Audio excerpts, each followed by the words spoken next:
Untuk saudara-saudara muslimku, masihkah engkau memuja-muja gurunda kalian ini? Masihkah engkau akan meninggi-ninggikan bahkan mengatakan Zuma adalah seorang yang cerdas? Simak video ini sampai selesai dan silahkan murtad. Shalom sahabat Kalimatullah dimanapun berada. Apa kabar sahabat Kalimatullah semua? Saya berharap sahabat semua ada dalam keadaan sehat dan selalu di dalam pertolongan Tuhan kita Yesus Kristus. Terus dukung perkembangan channel ini dengan cara like, komen, dan subscribe.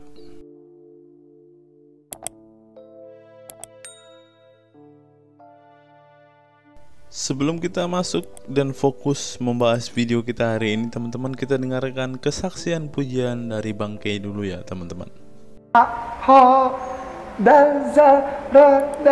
Sin start. Kasih itu lemah lembut, sabar sederhana. Oh alangkah indahnya, oh alangkah eloknya, bila saudara seiman hidup dalam. Oh, langsung banyak yang nyambung. Siapa namanya tadi, Charlie. Itu pertanyaan ke kanak-kanak kan, pasti Zakaria ayahnya dari Yahya. Apa arti kata Zakaria? Di dalam agama Islam, arti Zakaria adalah harapan menjadi manusia yang baik, menjadi panutan jujur. Boleh saya teruskan? Boleh? Boleh saya teruskan? Jangan kesurupan ya. Nah, kalau gitu pertanyaan saya tadi nggak terjawab.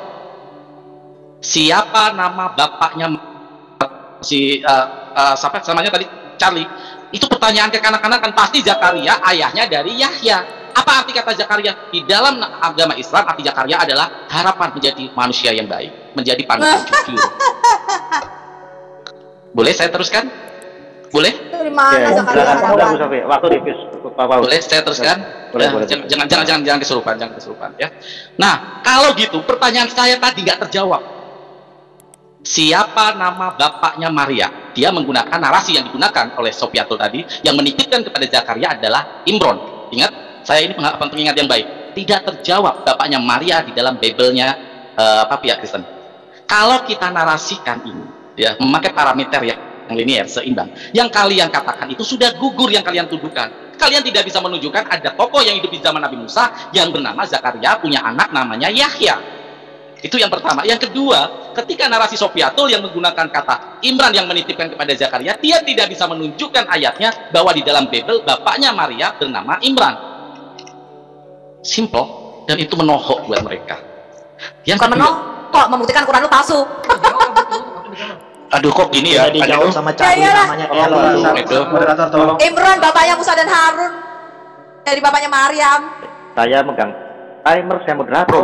Bro, Justin di lock aja biar orang nggak banyak itu. Ya, bantu lock. Betul Bang Ade. Sabar dulu. Tolong saya jangan dimiti ya Pak Kaisar dengan Bang Justin. Menurut saya begini sih, menurut saya nih ya Pak. Paus dulu kan, Paus. Oh ya, oke. Menurut saya begini Pak Langit dengan Pak Kaisar, itu berikan, menurut saya nih ya, silakan, ini kan FIC tuan rumahnya. Itu Pak Awi diberikan alkohol supaya beliau yang memute teman-teman muslim sendiri. Enggak gini bro, yang narasumber resen aja nanti bro, yang ini nggak bisa, bukan. Kenapa, kalau narasumber nanti semua aku yang resen, aku yang maksudnya gini ya, semuanya resen Bu Sofi, Pak Erben supaya naik ke atas. Oh ya, betul seperti itu. Sorry. Jadi narasumbernya ada 3 dari Kristen, dari Islam ada 2 ya, Pak Farhan dengan Pak Kristen, Bu Sofi dengan Pak Charlie, dan Pak Erben ada 3. Oh ya, sebentar, itu si moderator. Nanti mungkin kalau ada narasumber tambahan dari Muslim, misalnya saya izinkan juga bicara, ada Bang Iwan. Tapi nanti biar Bang Farhan dulu dengan Bang Tristan. Silakan moderator. Ya, silakan. Ini gimana nih Pak? Boleh saya teruskan? Oke, begitu ya. Tolong jangan ini fungsi unmute kita disable atau bagaimana kesepakatan? Tergantung moderator, Pak. Jawab aja ya. Oke, saya hanya mengikuti dari tuan rumah ini. Fungsi unmute akan dinonaktifkan. Jadi nanti Bu Sofi dan Pak Erben angkat tangan ya. Oke, waktu dilanjutkan. Silakan setelah Pak Farhan bicara ya. Silakan Pak. Oke, terima kasih Bang Edo. Artinya, dia tadi Sofiatul malah mengatakan salah. Kalau salah, kamu katakan salah. Kenapa data itu yang kamu buat bantah? Argumen saya mengatakan yang menyerahkan Maria kepada Zakaria adalah Imran. Kan aneh. Dia katakan salah, tetapi dipakai buat landasan fundamental argumentasi dia. aku nggak tahu ya kalau orang seperti ini diskusi di tempat terbuka di kalangan akademis akan menjadi bahan tertawaan seperti apa gitu loh. Quranmu tuh cuma bisa Ya direview anak SD, ampun. nggak perlu, nggak. Pak Edo, kok gini ya Pak Edo ya? Mohon maaf Bu Sofi, tolong jangan selalu ini ke Saya Quran. tidak menghujat loh ya, saya Ya, tidak tolong menghujat. kita jangan selalu mengatakan begitu ke Quran. Mohon maaf ya. Silakan Mbak moderator. Oke, saya lanjutkan. Berarti pertanyaan saya tadi nggak pernah bisa dijawab. Kalau dia mengatakan Bapak Imran, ya bapaknya Maria adalah Imran, dia katakan tadi yang menjawab katanya si Charlie. Padahal tidak ada nama spesifik itu di situ bapaknya Maria. Dia menggunakan narasi Isa, bapaknya bernama Yosef atau Yusuf. Padahal jelas tidak ada hubungan. Tapi ini akan keluar topik ya, hubungan seks antara Yusuf dengan Maria. Ini saya pikir nggak tahu kemana-mana jawabannya. Jadi tidak fokus gitu loh. Pertanyaan saya padahal jelas. Mana di dalam PL Perjanjian Lama Zakaria punya anak namanya Yahya Erben? Tidak bisa menjawab. Yang kedua, nama bapaknya dari Maria sebagai landasan argumentasi dari Sopiatul tidak bisa terjawab, malah lari kepada Yosef, bapaknya Isa. Ini kan nggak matching gitu loh. Oke, silakan Bang Tristan, silakan lanjut. Tolong dibuka mic-nya Bang Tristan. Bang Kaisar, tolong Bang Tristan dibuka mic-nya. Mungkin bagus moderator dikasih co-host juga kalau ini kan. Masalah. Jadi gini, yang mengatakan bapaknya Nabi Musa alaihissalam versi ini ya, versi PL itu Imran siapa sih? Amram. Nah, ini udah capek saya debat. Zaidul Maqdis. Ya, Amram ya, jadi bukan Imron. Kalau dalam bahasa Arab itu Imron, bukan Imran. Ron, Imron. Nah, jadi itu satu ya. Yang kedua masalah apa namanya timeline gitu ya. Tadi sudah saya jelaskan di bahasa Arab itu jelas ya tata bahasanya apa namanya ada past and future dan present. Kemudian lagi masalah apa namanya Zakaria di surah Al Imran juga ada, di surah Maryam juga ada. Nah, Zakaria ini Imran itu menitipkan anaknya kepada Zakaria. Jelas ya. Nah, dalam tafsiran Zakaria ini punya istri namanya Imran punya istri namanya Hana bin Faku, Hana gitu ya. Kemudian lahirlah Maryam alaihissalam dititipkan kepada Zakaria, seperti itu. Nah, jadi Zakaria ini apa namanya mengasuh Nabi Isa alaihissalam. Jadi kalau disalahkan tentang sejarah gitu ya, Maryam alaihissalam. Jadi kalau di sejarah di Al-Quran itu dari dulu memang nggak bisa disalahin, memang nggak ada yang salah gitu. Jadi sebenarnya lucu. Dari tadi dituduh. Ini misalkan Nabi Isa hidup di zaman Nabi Musa. Lah, Allah tentang di situ ya, dari narasi 153, 154 itu menceritakan tentang ahlul kitab. Alkitab itu jadi semua, ahlul itu keluarga, kitab yang diberi pengajaran atau kitab. Jadi mereka sudah pernah diberi kitab dari Taurat sampai zaman Nabi Yahya. Maryam ayat 12, wahai Yahya ambillah kitab itu tetap Taurat kitabnya, karena belum ada kitab baru yang turun untuk masalah fikih gitu ya, pokok atau ketetapan hukum. Makanya Yahya disuruh mengambil juga kitab yang sama. Baru Nabi Isa bertukarlah yang namanya syariat. Misalnya di zaman sebelumnya unta itu haram, di zaman Nabi Isa unta sudah boleh dimakan gitu. Jadi ini perlu dipahami juga sama kawan-kawan Kristen juga gitu ya. Nggak seperti itu gitu. Kepahaman yang kalian paham ini bahwasanya tampilannya salah, misalkan yang tadi ya unta Harun gitu ya. Jadi ada dua penafsiran di dalam Islam. Ada yang mengatakan Harun ini saudaranya Maryam, apakah boleh? Ya, apakah boleh? Imran itu punya anak terus dinamai Harun gitu. Ya boleh lah. Kenapa saya bilang boleh? Misalkan di Matius 1 ayat 16, Yakub yang memperanakan Yusuf, suami Maria melahirkan Yesus. Perhatikan, Yakub memperanakan Yusuf. Yakub yang mana? Yakub anaknya Ishak. Yakub yang mana nih? Ishak itu punya anak namanya Yusuf di zaman siapa? Di zamannya Ishak. Masa nggak boleh orang namanya sama? Ya udah Harun. Uktun di situ, saudari perempuan. Belum lagi nama Yohanes ada 3. Nama Maria itu di Bible itu ada 6. Sama nih. Belum lagi Yusuf ada 2. Habis waktu. Ya walaupun habis. Paham lah. Sama-sama masa nggak boleh sih? Oke, kita nama Adam aja hari ini cukup, jutaan, bukan Adam yang itu ya, manusia pertama bukan. Besok saya namain anak saya Adam deh. Cukup Bang Tristan, kiraran Kristen lagi kita. Bu Sofi, sudah ada data yang tadi Bu? Silakan moderator Bang Justin. Ya. Oke. Aku konfirmasi dulu nih, Miss Adesa udah masuk belum ya? Dia nggak bisa masuk Zoom, kenapa ya? Oh, linknya mungkin yang baru Bu, yang harusnya yang baru. Iya, coba kasih link yang baru ini. Mana? Yang ini lah, yang dipakai ini. Bentar ya. Oh, harus ke WA aku. Iya, aku Pak, oke. Pak Irfan ke WA. Ya. Oke, bentar ya. Biar kita seru. Iya, biar seru, biar saya tanya. Oke. Misalnya soalnya sudah masuk. Oh ya sudah. Oke, tolong teman Kristen bantu to unmute. Ya, Bang Kaisar atau host mungkin bagus Bang Justin sebagai moderator dikasih co-host lah, biar dia bisa. Sudah saya pakai yang tanpa bebas. Oh, itu. Udah Bu, saya sudah kirim. Pak Awi, ada satu narsum Kristen lagi, Islam lagi? Ya nanti ada Bang Iwan nanti ikut kalau masih ada waktu. Tapi nggak apa-apa Bang Kristen aja Bang Anton sudah cukup. Kristen belum present sama si itu. Enggak, aku cek dulu. Miss Adasa udah masuk belum ya? Udah masih disconnect audio, Bu. Oh, masih disconnect. Oke, jadi teman-teman yang ada di YouTube dan di Zoom, terima kasih atas partisipasinya malam ini ya. Masih cukup panjang waktunya, sampai kiamat ya. Maaf, maksud saya sampai nanti malam. Sampai Tuhan Yesus datang. Lumayan ramai ini 49 partisipan ini di FPC. Haleluya. Jadi teman-teman datanglah Muslim, segera Tuhan Yesus.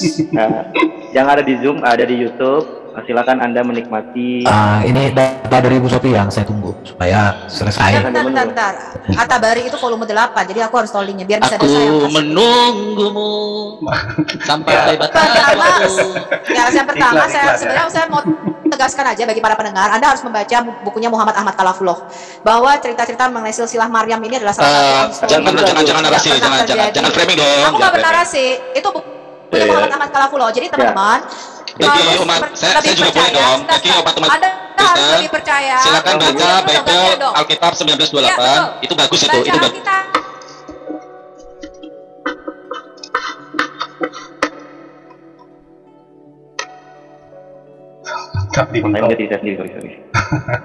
Oke, sudah siap waktunya? Bu Sophie tolong resen, Pak Erben tolong di unmute. Pak Erben, Bu Sophie jangan masuk ke substansi dulu. Bu Sophie tolong di unmute teman-teman. Oke. Anda harus baca bukunya disertasi S3-nya Muhammad Ahmad Khalafullah yang menyatakan Quran adalah kitab sejarah. Ya tolong dong. Ya jangan gitu. Teman-teman Muslim baca ya punya Muhammad Ahmad Khalafullah. Oke, waktu Kristen saya mulai. Silakan Bu Sophie dan tim. Pak. Jawab aja pertanyaan tadi. Ya, kita Muslim diam aja sudah. Kita dengar aja. Ya itu sorry waktunya masih di sunat. Ya saya share screen. Ya ini di sini. Ibu Sophie mau share screen. Oh iya silakan. Silakan Bu Sophie, silakan Bu. Waktu dimulai setelah share screen. Oke, lagi proses. 7 menit ya. Nah ini tadi ya yang saya sudah tunjukkan. Anda catat aja ya Muslim ya, Quran surah 7 ayat 157. Anda baca dari ayat 155 bahwa Allah berkata kepada Musa, Taurat dan Injil yang ada pada sisi mereka.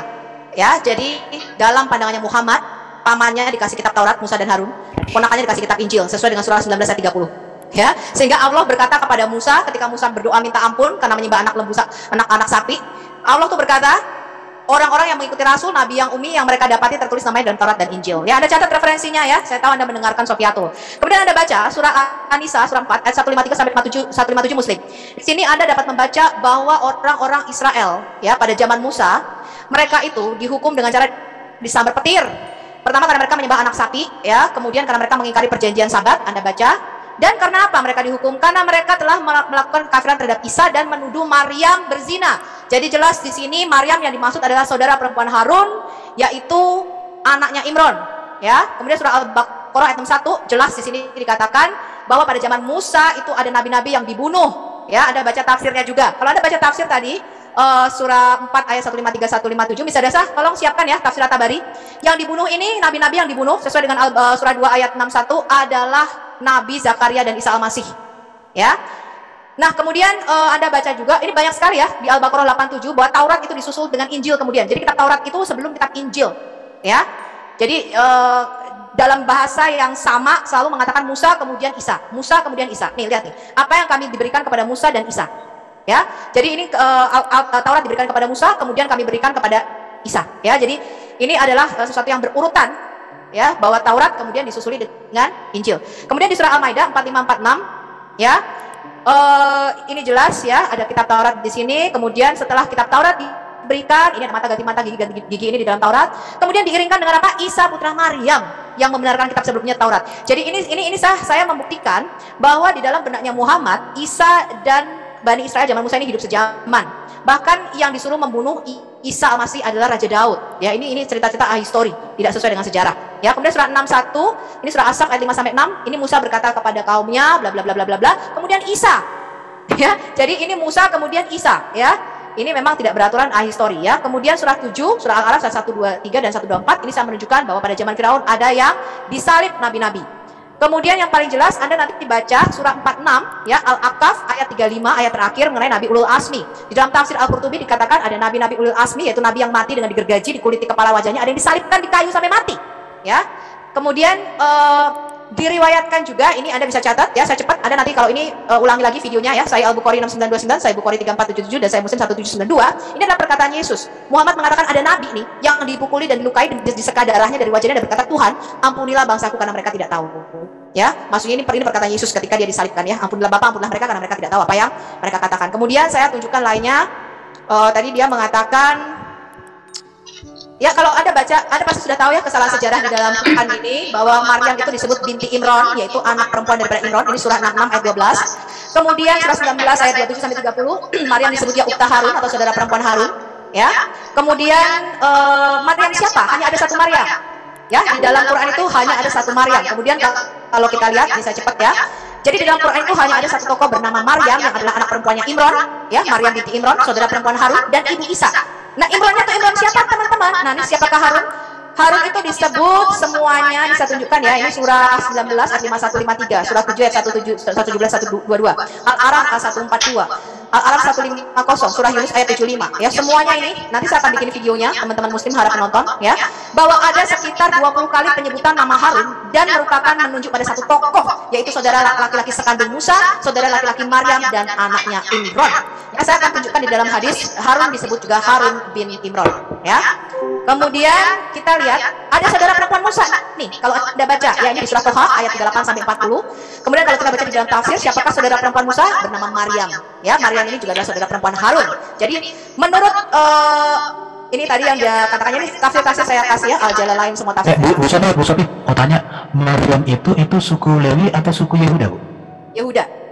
Nah, sekarang kita lihat Maryam yang di Alkitab kita itu kan Lewi, tapi Maria itu Yehuda kan? Enggak, Maria suku Yehuda. Yang suku Lewi adalah Elisabeth. Maryam yang di Imran itu ini kan? Di Imran ini suku Lewi. Miriam. Ah, itu Miriam. Ini supaya Farhan tahu maksud aku. Jadi beda suku, beda tahun, beda orang. Ya udah, selamat malam lah. Ya, ini surah 66 ayat 12 tadi ya, Maryam binti Imron. Ini kita lihat ya, siapa Imron? Ya. Keluarga Imron dan istri Imron. Jadi Imron ini hanya ada satu yang di dalam Alkitab namanya Amram. Ram itu artinya orang yang tinggalnya di bukit atau dari pegunungan. Ya, tapi di Arab jadi Imron. Ya, ini istri Imron nih. Jadi istrinya Imron yang adalah ayahnya Musa dan Harun itu menyerahkan Maryam kepada Nabi Zakaria. Gubrak nggak lu? Ya. Kemudian ibu Maryam dan istri Imron menurut tafsir At-Tabari itu disebut Hana. Ya. Jadi padahal di dalam tradisi Kristen Hana ini menikahnya dengan siapa teman-teman? Eli. Iya, Elkana Eli. Ya, Eliakim. Ya, nah ini jadi jelas sekali Imron itu di dalam Alkitab kita nikahnya dengan siapa? Yokebed anak-anak ya. Jadi Imron, jadi ini saya tunjukin ya. Kenapa sih ini kok sersen saya nggak bisa? Habis waktunya. Nanti aku minta ya, cuma nunjukin itu aja buktinya si Maria itu anak dari Imam Eli itu ada di Talmud. Moderator muslim boleh? Oke, silakan. Saya ya. Sebentar Pak Farhan, saya setengah menit aja sebelum Bang Farhan. Oke, silakan. Panjang lebar penjelasan Ibu Sofi, cuma saya tidak tahu poinnya apa yang disampaikan. Mudah-mudahan Bang Farhan bisa mengerti poinnya ya. Saya sendiri tidak ngerti poinnya karena pertanyaan Bang Farhan tadi siapa namanya ibunya Maria ya. Silakan Bang Farhan, cuma itu yang mau saya sampaikan.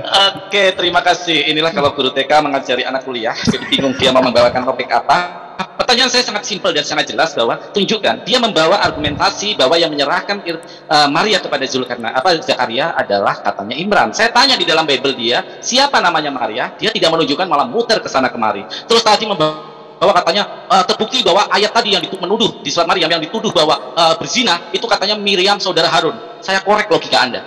Apakah pernah Miriam saudara Harun ini hamil nggak ada suaminya? Karena tuduhan zina itu jelas ketika seorang wanita hamil tanpa suami. Yang mengalami ini hanya Maryam, ibunya Isa Al-Masih. Kenapa? Karena dia tidak menikah, dia tidak punya lelaki, tidak punya suami sehingga dituduh zina. Kan Saya heran gitu loh. Makanya kalau orang seperti ini ngajar di ranah akademis, dialektika akademis, ruang terbuka, akan menjadi bahan lelucon seperti Sri Mulat. Sabar, sabar. Kita sampaikan aja. Silakan. Oke, artinya di sini ada kontradiktif yang luar biasa di dalam neokortek dia, sehingga pathway dia itu terputus, ya, sehingga neokortek dia itu ngambang. Oh, jadi epilepsi gitu. Kalau neokortek terputus epilepsi nggak? Berbusa-busa nggak? Kejang-kejang, berbusa-busa melengu seperti kamu mulai ya? kan? Karena itu Tanya, kalau korteksnya terputus, apakah kena epilepsi, kemudian berbusa seperti kamu enggak? Ya, saya sih nggak mau ngurusin orang-orang seperti ini. Belum jawab pertanyaan saya loh. Sabar Pak Charlie, waktunya Muslim. Kembalikan ke moderator dulu. Oke, saya ini, tolong jangan disautin dong. Artinya, ketika pertanyaan saya nggak dijawab, ya biasanya orang seperti ini, orang tanpa ilmu itu akan mencari jawaban yang muter-muter sehingga lawan seolah-olah terpesona dengan data dia, padahal data itu kosong. Itu wajar dilakukan, gitu loh. Dan dia menghadapi Farhan dan orang lain yang bisa memahami trik-trik seperti ini. Pertanyaan saya sangat simpel kok. Dia membawa argumentasi fundamental ketika yang menyerahkan Maryam adalah Zakaria. Harusnya dia tunjukkan ayatnya. Ketika nggak ada kan nonsen berarti. Landasan argumentasi dia kosong, nggak ada, dan tidak bisa dijadikan dalil. Nah, ketika dia membawa narasi bukti bahwa Maryam itu adalah Miriam di zaman Nabi Harun, saya tanya, apakah pernah Miriam hamil tanpa seorang suami? Bagi orang yang berpikir, ayo saudaraku Kristen yang nonton, bisa memikirkan itu, tuduhan ini palsu atau emang ngawur? Padahal yang mengalami hamil tanpa suami adalah Maryam. Jelas ada tuduhan. Kita sekarang aja ada tenaga kita hamil tanpa suami, pasti ditanya, dituduh, kamu zina ya? Makanya saya balik nih, pertanyaan dia jadi banyak. Yang satu tadi belum ditanya, sekarang timbul pertanyaannya. Biasanya orang semakin banyak berbicara, akan semakin banyak kekosongannya. Pertanyaan saya kedua Mas Supianto, tunjukkan bukti bahwa Miriam di zaman Musa, di zaman Harun, pernah hamil tanpa suami, sehingga tuduhan itu ada di zaman Nabi Musa, tuduhan zina itu ya. Makin puyeng-puyeng kamu ngomong sama gua kan logika mainnya ya, akal sehat gua. Jadi kalau kamu menggunakan narasi seperti itu, akan mukul diri kamu sendiri. Nah, buat si Erben tadi mengatakan bahwa suku di dalam tadi jelas dikatakan Bani Israel. Kamu tahu pemahaman Bani Israel? Bani Israel ini adalah semua keturunan dari Yakub, yaitu yang disebut Israel. Artinya di situ mewadahi semua, entah Lewi, entah Yehuda. Ketika menyebut Bani Israel berarti keseluruhan anak keturunan Yakub. Itu tadi sebenarnya sudah diterangkan secara baik oleh Tristan, tapi kenapa nggak tertangkap gitu loh ya? Nggak tahu neokorteknya ini kenapa isinya ini. Oke, silakan Bang Tristan. Pertanyaan saya tolong dijawab itu aja. Silakan. Silakan Bang Tristan. Bang Tristan, sudah saya minta unmute. Tolong dikonter tadi itu poin-poinnya Supianto. Ya, lucu ya. Ketika semudah itu saya mengatakan solaba. Apa arti solaba? Saya jelaskan tadi. Artinya extract oily matters. Tadi kan dibawa-bawa kasus ini kepada Al-Araf 125. Dibawa lagi. Cobalah solaba. Apakah artinya palang kayu? Kalau ada, tunjukkan ke sini bawa kamusnya. Kalau shot lamba itu artinya palang kayu, saya murtad malam ini artinya itu palang kayu. Itu KBBI. Jadi kami ini bukan umat terjemahan, bukan. Jadi lu saliban nakum di situ. Ya ini penyiksaan jenis oily extract matters gitu. Jadi diikat gitu ya di pohon, kemudian disayat misalkan badannya, kemudian mengeluarkan cairan. Itu solaba itu ya. Dibawa-bawa lagi. Aduh. Itu satu, yang kedua lagi, kenapa disambar petir? Bukan karena menghina Maryam, baca Al-Baqarah 55, karena ingin melihat Allah. Sebenarnya yang awal ingin melihat Allah itu siapa? Nabi Musa alaihissalam. Ya Allah, aku ingin melihat engkau. Allah firmankan, walan taroni, lan di situ. Bukan lan, sekali-sekali tidak. Kalau la aja ya lanah itu tidak. Gitu. Ini lan pakainya. Semua sekali tidak akan. Walan taroni, mendapatiku. Diperjelas umatnya juga. Jelas la sama lan biar mereka paham bahwa lan itu adalah penekanan tidak, jadi ditekankan sekali lagi tidak lan itu. Mereka kan nggak paham itu, mereka terjemah. Silakan Bang Tristan. Ya, jadi mohon maaf ya, kalau masalah yang shot laba tadi sudah dijelaskan berkali-kali. Kalau ada bawalah kamusnya ke sini, gitu. Kemudian betul juga tadi masalah nama ayahnya Maryam alaihissalam di Bible itu memang nggak ada. Adanya Yakub yang memperanakan Yusuf, suami Maria yang melahirkan Yesus. Ini silsilah kepada, di Matius ini silsilah kepada Yusuf. Di Lukas 3 di situ dikatakan Yusuf anak Eli. Jadi Yusuf ini memang punya dua bapak gitu. Bapaknya pertama adalah Eli, yang kedua adalah Yakub. Gitu loh. Karena ada tradisi yang namanya misalkan kayak Onan sama ER itu kan menikah, saya lupa, leverage namanya. Saya masih ingat juga. Leverage gitu. Orang Yahudi itu kalau mati Nah, kemudian istrinya itu diwariskan ke saudaranya. Jadi ketika ya nggak tahu saya Yakub yang duluan atau Eli yang mati duluan gitu ya. Kemudian Yakub ini mati duluan. Waktu habis Muslim. Nah, ya, nanti bisa dijelaskan lah leverage ya dari Onan ER itu sampai ke tradisi. Oke. Nggak tahu lah sampai sekarang. Oke, Bang Rizal, makasih Pak Farhan. Teman-teman Kristen, kapan siap? Saya buka mic-nya dulu, Pak Erben. Pak sedikit ya, aku hanya ingin menegaskan ini. Ibu Sofi, udah datang? Datang Ibu, yang Ibu sadar. Di unmute tuh Sofi. Oke ya, ini. Oke, mari kita lihat ya. Jadi ini kita bicara sejarah. Zakaria di Kristen itu seorang imam. Tapi kemudian Zakaria di Islam menjadi seorang nabi. Berubah. Ya. Maria di dalam Kristen itu di Alkitabnya suku Yehuda. Maryam di dalam Islam itu suku Lewi. Yesus di dalam Alkitab itu yang asli itu mati di salib. Isa yang diserupakan itu, Isa itu diserupakan. Ini perbedaan sejarah yang sangat mencolok. Baru kalau kita berbicara Musa dengan Maryam dan Harun ini sejaman. Ini sejaman. Tetapi seringkali disebut Maryam, bundanya Isa ini selalu disebut adalah saudara Harun. Dan di dalam Quran hanya ada satu Maryam. Dan Maryam yang satu ini selalu disebutkan saudara Harun atau Musa atau binti Imron. Imron itu bapaknya Imron. Kenapa bisa begini? Silakan rumput yang bergoyanglah yang bisa menjawab. Ini menurut saya kegagalan sejarah yang mau kita sampaikan. Jadi menurut data ini, maka silahkan berpikir. Baru ada lagi ini, aku baca sebuah data, apakah ini betul atau benar, dua-duanya lah itu ya. Beda sekali, ini dari Islam. Dikatakan Nabi Zakaria alaihissalam adalah ayahanda dari Nabi Yahya, merupakan Nabi Bani Israel. Pekerjaan Nabi Zakaria adalah tukang kayu. Dia mencari nafkah keringatnya sendiri. Sebagaimana ada di hadis di sini katakan Nabi Zakaria hidup bersama Nabi Yahya walaupun Nabi Yahya sering menyendiri. Di sini iblis bekerja sama dengan Bani Israel membunuh Zakaria. Ini nggak tahu aku cerita di mana ini. Kematian Nabi Zakaria menyusul kematian Nabi Yahya. Arti Yahya dulu mati baru Zakaria. Dijelaskan dalam buku kisah bapak dan anak dalam Al-Quran oleh Adinodus terus. Saat Nabi Zakaria mengetahui kematian anaknya dan mengetahui Allah mengubur hidup-hidup orang yang membunuhnya. Apakah orang yang membunuh Nabi Yahya ini dikubur oleh Allah hidup-hidup?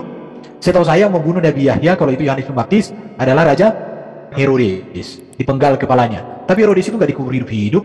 Ini sejarahnya gimana ini? Jadi semakin kalian banyak bicara, semakin kelihatan bahwa kalian memang hanya tahu bicara, tapi tidak tahu menunjukkan data.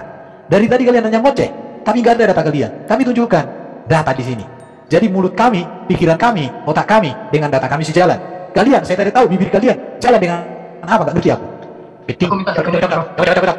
Isinya apa? Nggak tahu. Heran. Sampai kapan kalian jadi cerdas? Silakan kalian baca nih kawan-kawan. Pokoknya cerita di sini seru dan ini tidak ada di dalam Alkitab. Seru ceritanya. Ini cerita yang luar biasa. Tapi tidak ada di Alkitab. Ini Allah mengubur hidup-hidup yang membunuhnya. Kelok-kelok ini data. Kelok-kelok. Udah cukup. Aku sebentar ya. Aku share screen ini tadi. Farhan masih mempertanyakan tentang Miriam. Ini pada ini kitab Talmud Yerusalemi ya. Kitabnya orang Yahudi ya mengatakan Miriam. Nanti saya bawa Talmud ya. Oke. Miriam, ya kalian diam. Giliran siapa nih? Miriam the daughter of Eli ya. Ini sesuai dengan di dalam kitab Lukas tadi ketika jadi Yusuf dianggap anak oleh Eli karena dianggap anak adalah karena dia menikahi anak perempuannya. Ini nggak salah, sesuai ya. Jadi ini pun diakui sama kitab Yahudi ini ya. Nah, terus aku mau menunjukkan juga ini Ana dan Yoakim ya, ibu dari Bunda Maria. Yoakim alias Eliakim. Jadi emang kalau di dalam kekristenan Yoakim dan ya di dalam Yahudi, Yoakim dan Eliakim itu namanya interchangeable ya. Terus juga saya sudah menunjukkan tadi tentang Zakaria yang punya anak namanya Yohanes. Ini sudah ada buktinya ya Farhan. Jangan Anda muter lagi bilang nggak bisa jawab karena saya sudah jawab dan saya mau ini sedikit mengoreksi yang tadi Bro Erben menunjukkan katanya Zakaria itu tukang kayu menurut versi Islam ya. Ternyata di sini dia adalah seorang imam yang bertugas ya, bertugas di Bait Allah ya.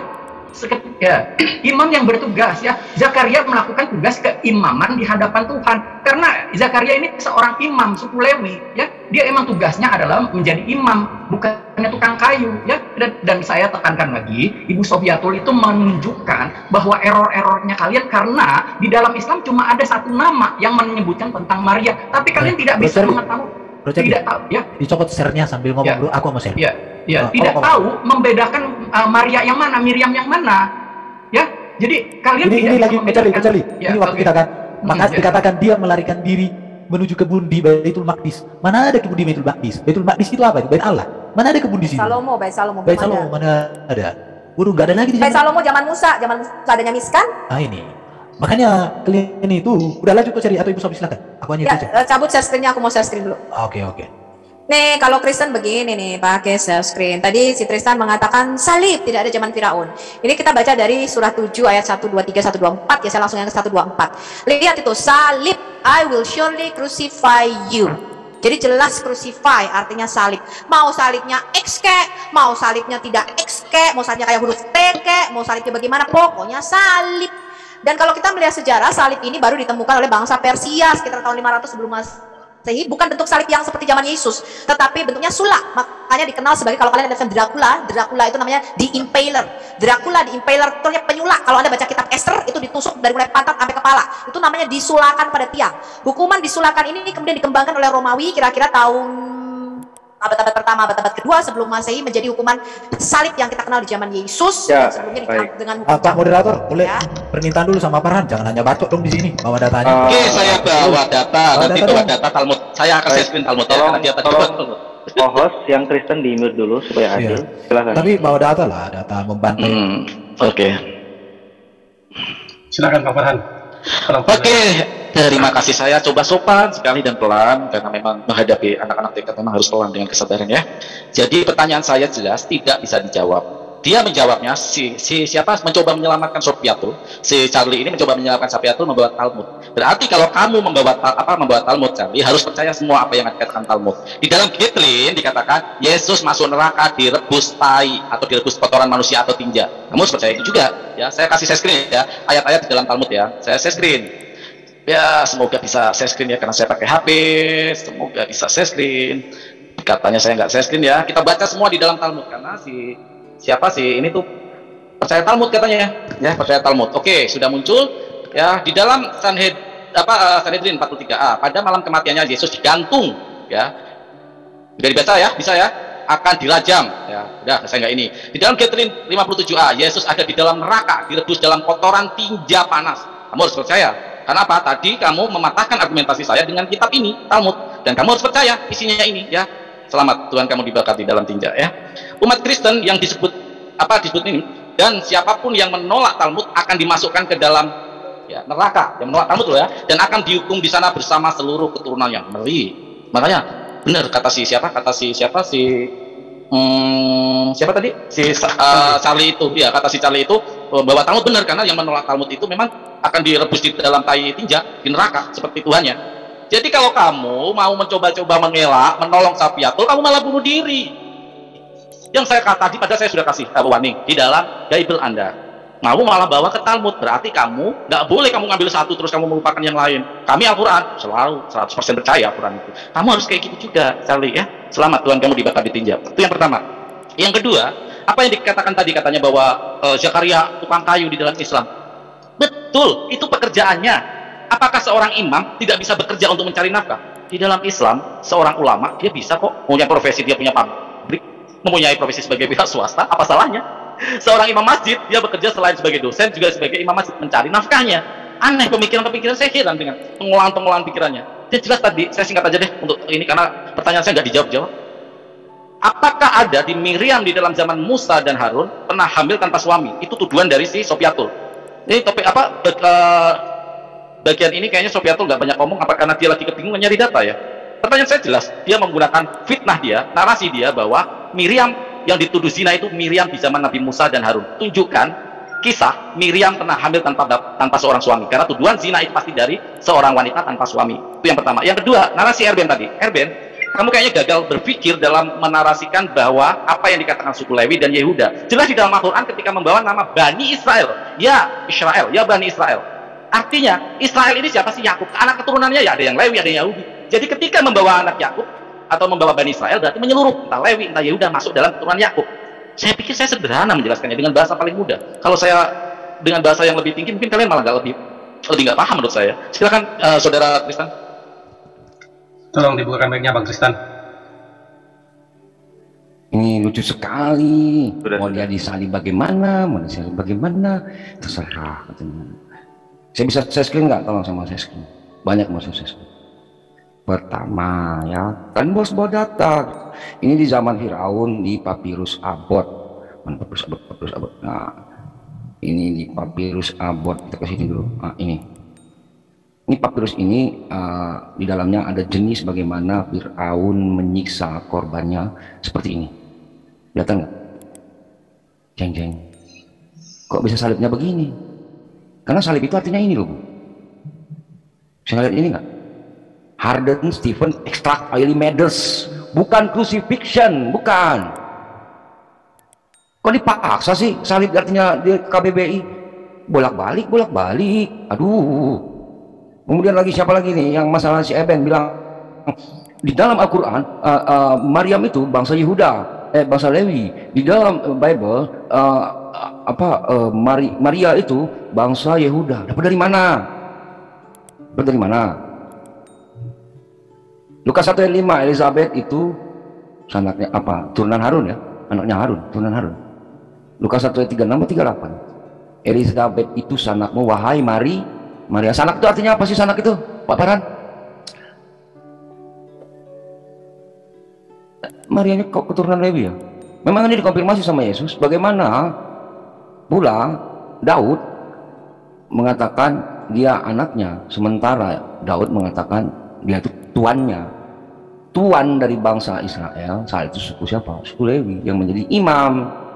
Kohen ini satu lagi nih, siapa tadi yang dari ke Talmud ini? Coba baca ya, ini bukan Elia tapi ini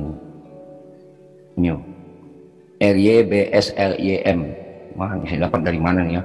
Tuh, bahasa Ibrani Eli bukan. Ini artinya ini sebenarnya Betzalim, nama ayahnya daripada Maria. Di Hamigah 77 ayat 4. Ini L-Y-B-S-L-Y-M, Eli Betzalim. Ini dardor semua ini, gimana nih kongresnya? Mau bawa data pakai papirus saya. Belum lagi papirus bebulak saya bawa. Tadi itu papirus Abot. Mana data kalian? Oke. Iya, tadi katanya salib 500 tahun sebelum Masehi di Persia. Mana datanya? Minta papirus. Minta papirus. Waktu habis Pak Tristan. Silakan moderator. Ya, sebenarnya sudah agak melebar ini, tetapi ya karena ini percobaan pertama ya, kita dialog dua arah, jadi ya harap maklum saja kalau moderator agak keteteran kebetulan. Nggak apa-apa. Tapi sudah lumayan sangat aneh. Saya berterima kasih moderator bisa mengatur dengan tertib ini. Ya tapi ya sambil yang Kristen menyiapkan dong di buku-nya, di unmute ya yang nonton Kristen. Jadi sebenarnya topiknya kalau saya mencoba ini ya teman-teman Muslim dan Kristen, mungkin dari awal Bu Sofi ingin membahasnya sebenarnya bukan topik per topik masalah Zakaria dan sebagainya, tapi tema besarnya ini keselarasan dengan sejarah, kira seperti itu saya membahasakan. Oke, sudah siap ya Kristen? Ya, ini Anda bisa lihat tafsir At-Tabari? Sudah lihat, kelihatan Bu. Lanjut. Waktu 7 menit. Silakan, banyak sebenarnya saya kalau di timing begini tuh agak kurang suka ya, karena saya sukanya berdialog. Oke. Supaya pemirsa itu ngerti bahwa apa yang kamu percaya itu keliru. Gitu loh, ya. Kamu percaya Injil palsu, ya. Injil yang diberikan kepada Nabi Isa ketika Nabi Isa masih nemen. Ya, itu keliru. Ya, kamu mengingkari kematian Yesus di kayu salib, itu padahal fundamental dasar iman kamu harus diselamatkan. Kalau kamu tidak percaya kepada penyaliban Yesus di atas kayu salib, maka kamu tidak akan dapat diselamatkan. Ya, Yesus sudah berkata, kalau kamu tidak minum darahku dan kamu tidak makan dagingku, maka kamu tidak mempunyai hidup yang kekal di dalam diriku. Karena darahku ini sudah ditumpahkan bagimu menjadi perjanjian baru supaya kamu ini diselamatkan. Ya, jadi saya tidak perlu tadi papirus nggak perlu. Anda Muslim baca Quran aja, Anda sudah tahu Quran salah sejarah. Dan sesuatu yang salah sejarah itu tidak mungkin berasal dari firman Tuhan. Ya. Sekarang kita mau melihat ini tafsir At-Tabari. Surah 4 ayat 153 sampai 157. Dikatakan At-Tabari dan yang lainnya mengingkari penampilan itu. Sebab orang-orang yang disambar petir adalah orang-orang yang hidup pada masa Nabi Musa. Sedangkan orang-orang yang membunuh para nabi dan menuduh Maryam melakukan perzinahan dengan penuh kebohongan hidup beberapa waktu setelah Musa. Jelas ya, dari ayat surat 4 ayat 153, 157 dan beberapa ayat lainnya. Saya tahu Muslim Anda mendengarkan saya. Kemarin ketika nomor WA saya ya disebarkan oleh Yonatan Anda, beberapa Muslim WA saya. Dia mengatakan Bu Sofiatul yang Anda katakan adalah curahan isi hati saya. Cuma saya tidak bisa murtad Bu Sofiatul. Saya tidak bisa, karena orang akan bisa kafir. Sehingga saya diam-diam tetap harus sebagai Muslim. Ya, saya tidak bisa keluar dari kultus Islam ini. Saya katakan kalau kamu mengingkari Yesus di depan manusia, maka Yesus juga akan mengingkari kamu di depan Bapa di surga. Kamu harus berani untuk tampil. Kamu harus berani ya untuk mengutarakan imanmu, karena ini adalah dasar keselamatanmu. Tanpa kamu mengakui Yesus Tuhan, tanpa kamu mengakui pengorbanannya di atas kayu salib bagi dosa-dosamu, maka kamu tidak dapat diselamatkan. Ya, nah Anda pikirkan ini teman-teman, mungkinkah kitab yang berasal dari Tuhan ini bisa mengatakan Isa Al-Masih dibunuh pada zaman Musa? Firaun punya hukuman salib. Anda Google aja, ada searching. Jangan percaya kata Sofiatul. Sofiatul tidak bisa membawa kamu kepada jalan keselamatan. Ya, kamu searching, kamu cari apakah iman yang saya imani dari kecil dan di brainwashkan ke dalam otak saya ini harus saya pegang sampai mati atau harus saya lepaskan untuk mendapatkan keselamatan. Ya, ingat teman-teman, hidup adalah pilihan. Jangan tunggu sampai Anda mati. Ya, jangan tunggu. Keselamatan sudah disediakan oleh Yesus Kristus. Injil yang asli adalah Yesus. Dialah kabar baik yang turun dari surga. Bukan kitab yang diberikan ketika Nabi Isa masih nenek. Bukan, itu bukan Injil. Minta waktu ya. Ya, oke, jadi jelas ya, nih orang-orang yang membunuh Nabi dan menuduh Maryam ini adalah pada zaman Musa, sebagaimana surah Al-Baqarah ayat 61. Silakan lanjutkan. Oke, jadi sudah terjawab. Coach Erwin, lanjut Ya, Coach Erwin. aku mau ini tunjukin ya, kalau Muslim ya kayak tadi Farhan cepat aja bro. Iya, sorry. Farhan tadi menunjukkan Talmud. Tapi yang saya lihat linknya bukan Talmud ya, itu berbahasa Indonesia. Kalau Anda mau share link Talmud, Anda buka dari Sefaria atau dari halakah.com. Itu link resmi. Jadi kita periksa di sini. Awi dulu pernah mencoba seperti itu, trik yang sama. Tetapi dia cuma bisa copy paste dari blogspot berbahasa Indonesia, dari link orang-orang Muslim yang menyiarkan hoax ya. Semua itu hoax. Tetapi kalau misalkan mau kita buktikan ya kita bisa buka ini halakah.com ya. Nah, ini halakah.com ya, ini saya tunjukin ya. Kalau misalkan halakah. Nah, di halakah.com ini link-link Yahudi ya. Jadi Anda kalau misalkan ngomong tentang Talmud, Anda tunjukin dari linknya ini. Kita buka. Tadi ada apa? Gitin 57A ya. Gitin 57. Kita buka, kita Gitin ya. Talmud Gitin, Talmud Mas Gitin 57A ya. Di mana disebutkan di sini tentang nama Yesus ya. Anda coba tunjukkan di mana ada nama Yesus di sini disebutkan ya. Mana ya? Nggak ada nama Yesus di sini. Oh, berarti data itu harus kayak gini Coach Erwin ya? Iya, kalau yang tadi itu apa itu? Itu tadi itu data akademis atau data kulo-kulo? Iya, itu dari data hoax itu, makanya ya. Coba saya minta kepada Farhan, Anda tunjukkan link sahihnya seperti ini. Link kalau misalkan Anda bilang Talmud, buktikan dari sumber Talmudnya ya, jangan seperti itu ya, memalukan sekali. Oke, tadi dibilang dia kan imam-imam itu tukang kayu. Dia tidak tahu imam besar itu. Itu melayani di bait Allah itu.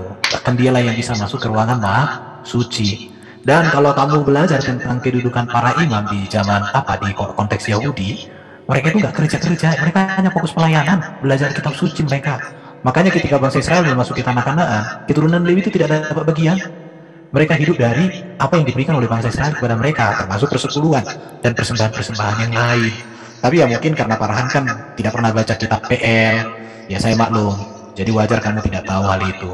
Tapi yang mau saya katakan sama kamu ya, saya mau menegaskan lagi, ini yang tak bisa kalian bantah, ini data ini, bahwa memang apa yang ada di dalam kitab saudara-saudara itu memang historitasnya itu nggak bisa dibuktikan. Bagaimana ini, Maryam ini hanya satu wanita di Quran, tetapi selalu disebut itu saudara Harun, Lewi, udah pasti. Tadi kalau kau bilang Israel, udah Israel itu 12 suku memang, Israel, 12 suku. Tetapi kalau sudah masuk ke sini, ini Lewi. Karena saudara Harun binti Imron, anaknya Imron. Ini kesalahan sejarah. Ini yang mau kita tegaskan di sini. Kenapa bisa begini? Padahal kalian klaim dari Allah. Allah yang bagaimana lupa sejarah? Itu aja. Allah yang bagaimana lupa sejarah? Ya, selamat datanglah di dalam perundungan kalian kawan-kawan ya. Silakan. Oke, waktu habis.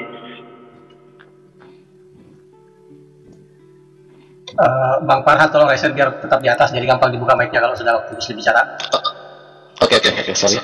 Saya mau share screen. Dia pikir, Sofiatul pikir saya nggak teliti ya dalam membaca saya. Saya akan patahkan bolak-balik logika dia. Bahkan tadi data yang dia bawa itu membantah semua omongan dia. Saya share screen. Astagfirullahaladzim, ada orang kayak gini. Dia pikir saya nggak akan ini kali ya. Oke, kita baca ya. Kita baca bahwa yang dihukum itu ketika menuduh Maryam berzina, bukan yang dituduh ketika ingin melihat Tuhan. Malah benar apa yang dikatakan tadi dia, malah membantah omongan dia. Namun At-Tabrani dan yang lainnya mengingkari ya pentakwilan itu, sebab orang-orang yang disambar petir adalah orang-orang yang hidup pada zaman Nabi Musa. Benar di dalam Al-Quran bahwa yang disambar petir itu zaman Nabi Musa.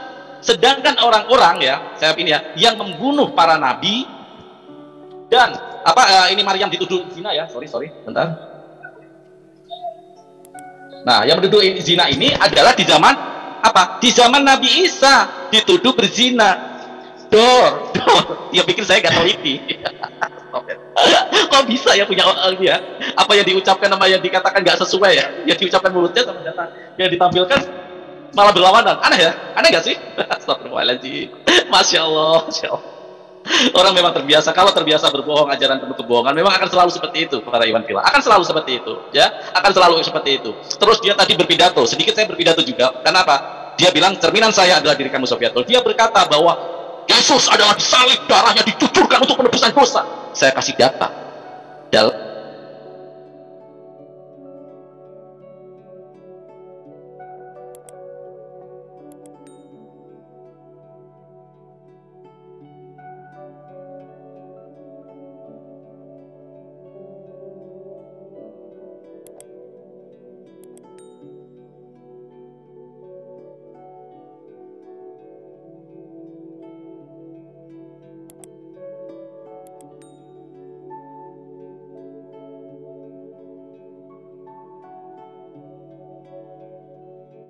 Mari kita simak apa yang diungkapkan oleh profesor dan cendekiawan muslim yang satu ini.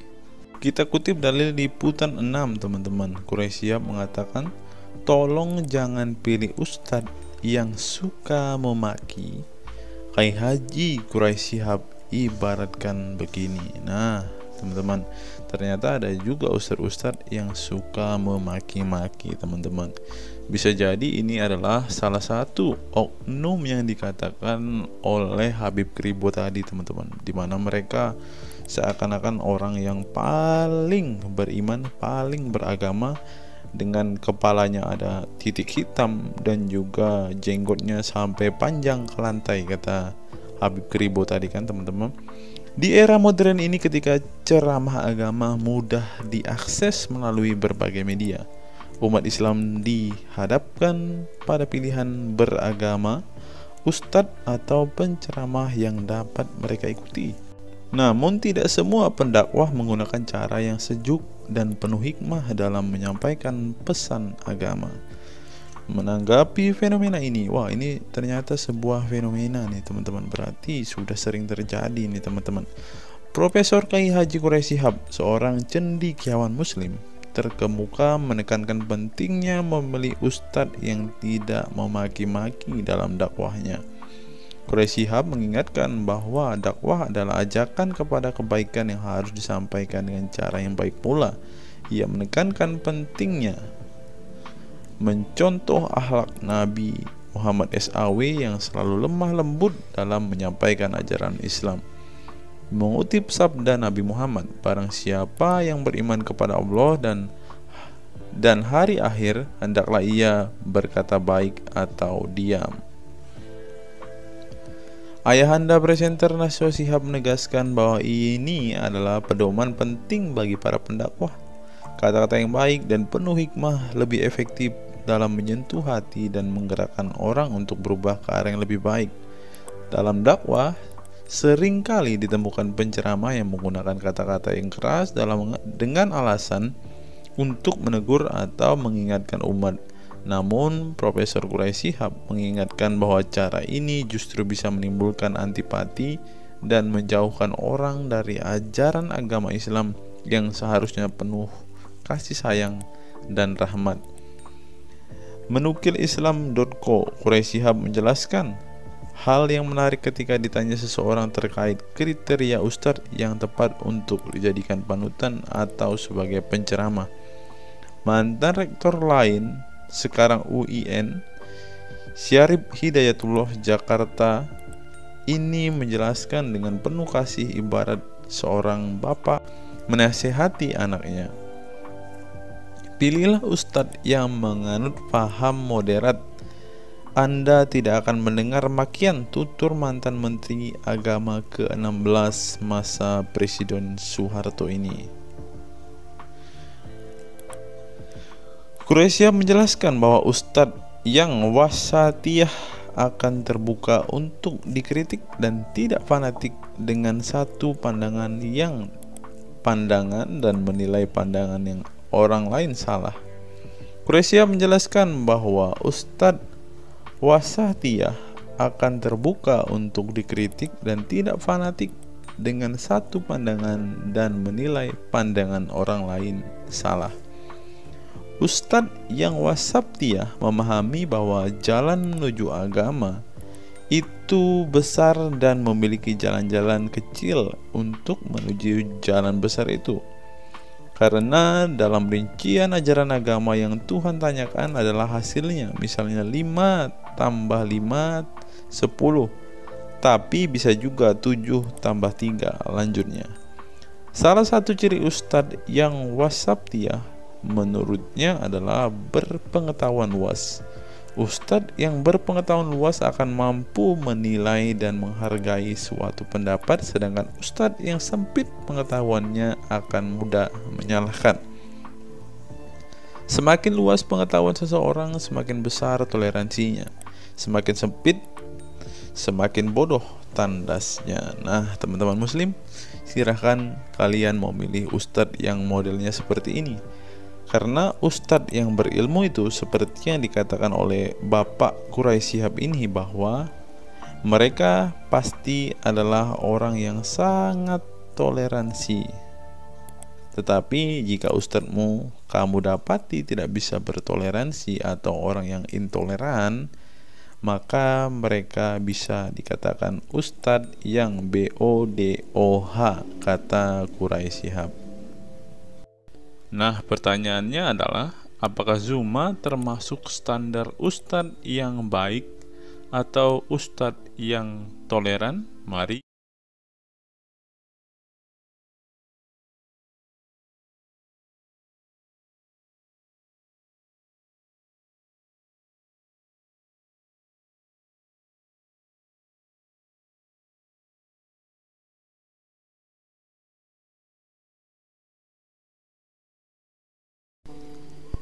Google, mengapa Rasulullah disebut sebagai nabi penutup? Apa alasannya?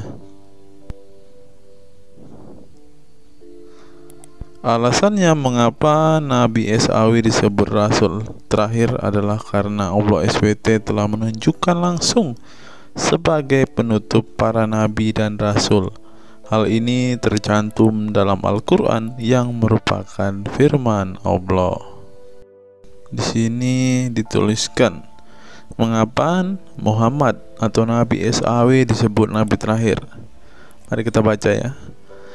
Katamul Anbiya merupakan salah satu julukan Nabi Muhammad yang berarti penutup para nabi, sesuai dengan firman Allah SAW dalam surat Al-Ashab ayat 40 yang berbunyi, artinya Muhammad itu sekali-sekali bukanlah bapak dari seorang laki-laki di antara kamu, tetapi dia adalah Rasul Allah dan penutup nabi-nabi, dan adalah Allah Maha mengetahui segala sesuatu.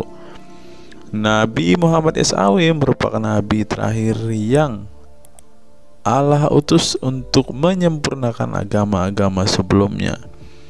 Al-Quran merupakan kitab Allah yang menyempurnakan kitab-kitab sebelumnya, sehingga tidak perlu ada kitab lain karena Al-Quran merupakan kitab Allah yang menyempurnakan kitab-kitab sebelumnya, sehingga tidak perlu ada kitab lain karena Al-Quran sebagai kitab terakhir. Maka dapat diartikan bahwa tidak ada lagi nabi setelah Nabi Muhammad SAW.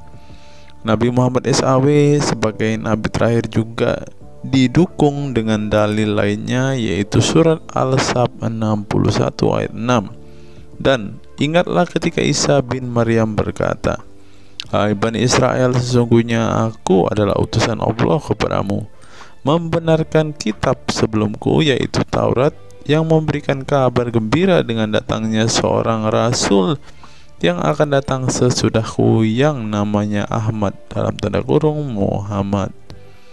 Menurut Syekh Al-Zairi dalam kitab Al-Jawahir dan Al-Kalamiyah, alasan kenapa Nabi Muhammad SAW dijadikan nabi terakhir adalah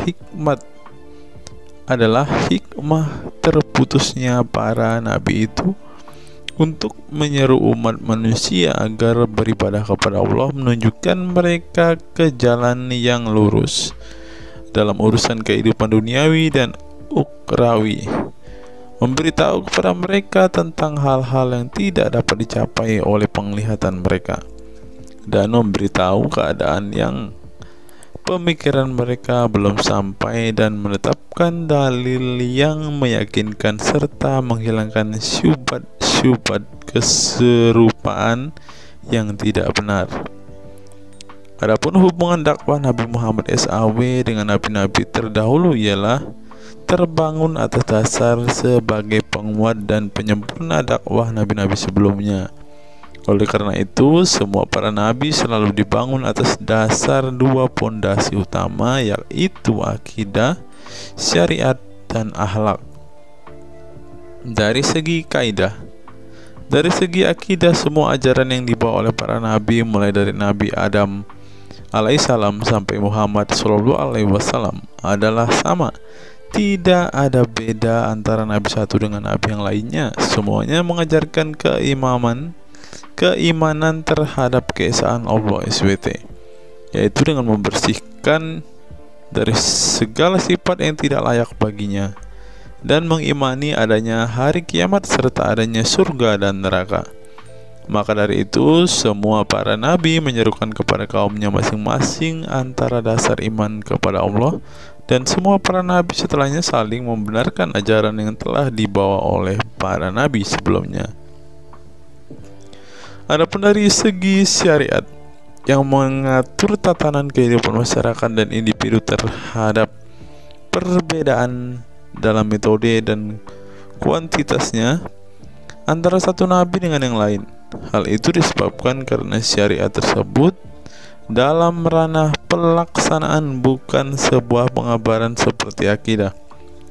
Perkembangan zaman dan perbedaan bangsa yang satu dengan bangsa yang lainnya turut mempengaruhi syariat mereka satu sama lain. Diutusnya satu nabi itu adalah khusus untuk umatnya pada waktu itu, bukan umum untuk semua manusia. Sebuah hukum syariat terbatas dalam ruang lingkup yang sempit sesuai dengan umatnya pada waktu itu secara khusus. Nah, dari bagian pertama ini kita mengetahui, teman-teman, mengapa Rasulullah ini dikatakan sebagai nabi penutup, karena Rasulullah juga mengajarkan kepada keesaan Allah, teman-teman. Nah, seperti yang terus di sini, semuanya mengajarkan keimanan terhadap keesaan Allah SWT, yaitu dengan membersihkan dari sifat segala yang tidak layak baginya, dan mengimani adanya hari kiamat dan adanya surga dan neraka. Salah satu alasan mengapa Rasulullah disebut sebagai nabi penutup adalah ini, teman-teman. Mari kita lihat fakta berikutnya. Menurut kumparan, teman-teman, alasan mengapa Rasulullah SAW disebut nabi terakhir, teman-teman, mari kita simak ya. Saya berharap teman-teman tidak bosan mendengar setiap fakta-fakta yang kita bukakan ini, karena dengan melihat fakta-fakta ini setidaknya kita belajar, teman-teman, dan dapat memaklumi mengapa sih saudara-saudara muslim kita itu sangat-sangat menjunjung tinggi Rasulullah, teman-teman. Mari kita simak. Nabi Muhammad SAW adalah nabi yang ke-25 dalam Al-Quran. Sebagai umat Islam, kita diwajibkan mempercayai bahwa tidak ada rasul lain setelah kematian Nabi Muhammad SAW. Sebenarnya mengapa Nabi SAW disebut Rasul terakhir? Bukan tanpa alasan Allah SWT memilih Nabi Muhammad SAW sebagai Rasul terakhir, sehingga kita dilarang untuk mempercayai bahwa adanya Rasul setelah Nabi Muhammad SAW meninggal dunia, bahkan sampai memiliki cara pandang berbeda dengan beliau. Nah, jadi teman-teman kita, saudara-saudara kita tidak percaya ada Nabi setelah Nabi Muhammad, teman-teman. Terlebih ada yang Nabi yang membawa ajaran-ajaran yang berbeda dari apa yang diajarkan oleh Rasulullah. Berikutnya, alasan dibalik Nabi Muhammad SAW disebut Rasul terakhir.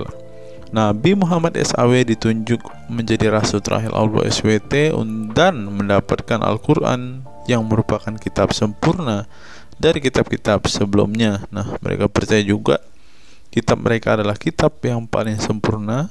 Karena kitab-kitab sebelumnya tidak sempurna, maka disempurnakan oleh Al-Quran, teman-teman. Artinya, wahyu yang sudah diterima Nabi Muhammad SAW sudah terputus sejak beliau meninggal dunia. Ibnu Katsir menjelaskan, ini merupakan nikmat Allah Subhanahu wa Ta'ala yang terbesar atas umat ini. Allah Subhanahu wa Ta'ala telah menyempurnakan untuk mereka agama mereka, sehingga mereka tidak lagi membutuhkan agama selain agama mereka. Mereka tidak pula membutuhkan nabi selain nabi mereka. Oleh karena itu, Allah Subhanahu wa Ta'ala menjadikannya sebagai penutup para nabi. Allah Subhanahu wa Ta'ala mengutus beliau kepada manusia dan kepada jin. Nah, jadi teman-teman, Rasulullah juga bukan hanya dikirim kepada umat muslim, kepada manusia-manusia yang percaya dan memutuskan untuk memeluk agama Islam saat ini, ternyata juga kepada para jin, teman-teman. Allah Subhanahu wa Ta'ala berfirman, artinya Muhammad itu sekali-kali bukanlah bapak dari seorang laki-laki di antara kamu, tetapi dia adalah Rasulullah dan penutup nabi-nabi, dan adalah Allah Maha mengetahui segala sesuatu. Dikutip dari buku situs-situs dalam Al-Quran oleh Syarifuddin El-Fikri, para ahli bahasa memberikan makna terhadap kata ma dalam surat Al-Ahzab ayat 40 dengan al-istitsaku wal ma'u, yang artinya memastikan dan menolak sesuatu, sehingga Al-Quran menyebutkan bahwa Nabi Muhammad SAW sebagai khatam an-nabiyin. Artinya pasti tidak ragu beliau seorang nabi terakhir dan menolak orang mengaku di kemudian hari.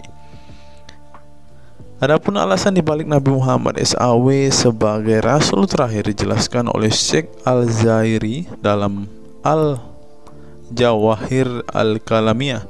Sebenarnya Nabi kita Muhammad dikatakan sebagai penutup para nabi itu hanya karena sesungguhnya hikmat terputusnya para nabi itu menyeru umat manusia agar beribadah kepada Allah, menunjukkan mereka ke jalan yang lurus dalam urusan kehidupan duniawi dan ukhrawi, memberitahu kepada mereka tentang hal-hal yang tidak dapat dicapai oleh penglihatan mereka, dan memberitahu keadaan yang pemikiran mereka belum sampai, dan menetapkan dalil yang meyakinkan serta menghilangkan syubhat-syubhat keserupaan-keserupaan yang tidak benar. Karena itu, umat manusia tidak memerlukan lagi kepada nabi sesudah Nabi Muhammad, sebab syariatnya telah mencapai batas kesempurnaan. Dan dari alasan inilah tampak jelas tentang rahasia terusnya beliau untuk seluruh umat manusia, dan keberadaan beliau sebagai manusia yang paling utama dalam segi fisik serta halaknya. Demikianlah penjelasan singkat mengenai Nabi Muhammad SAW sebagai Rasul terakhir. Semoga dengan mengetahuinya dapat menambah meneladani beliau sebagai sosok yang sempurna. Yang perlu diingat, jangan menghujat ya teman-teman. Mengutip sindonews.com, inilah ke-10 keistimewaan Rasulullah. Yang pertama, air liur Rasulullah menjadi obat.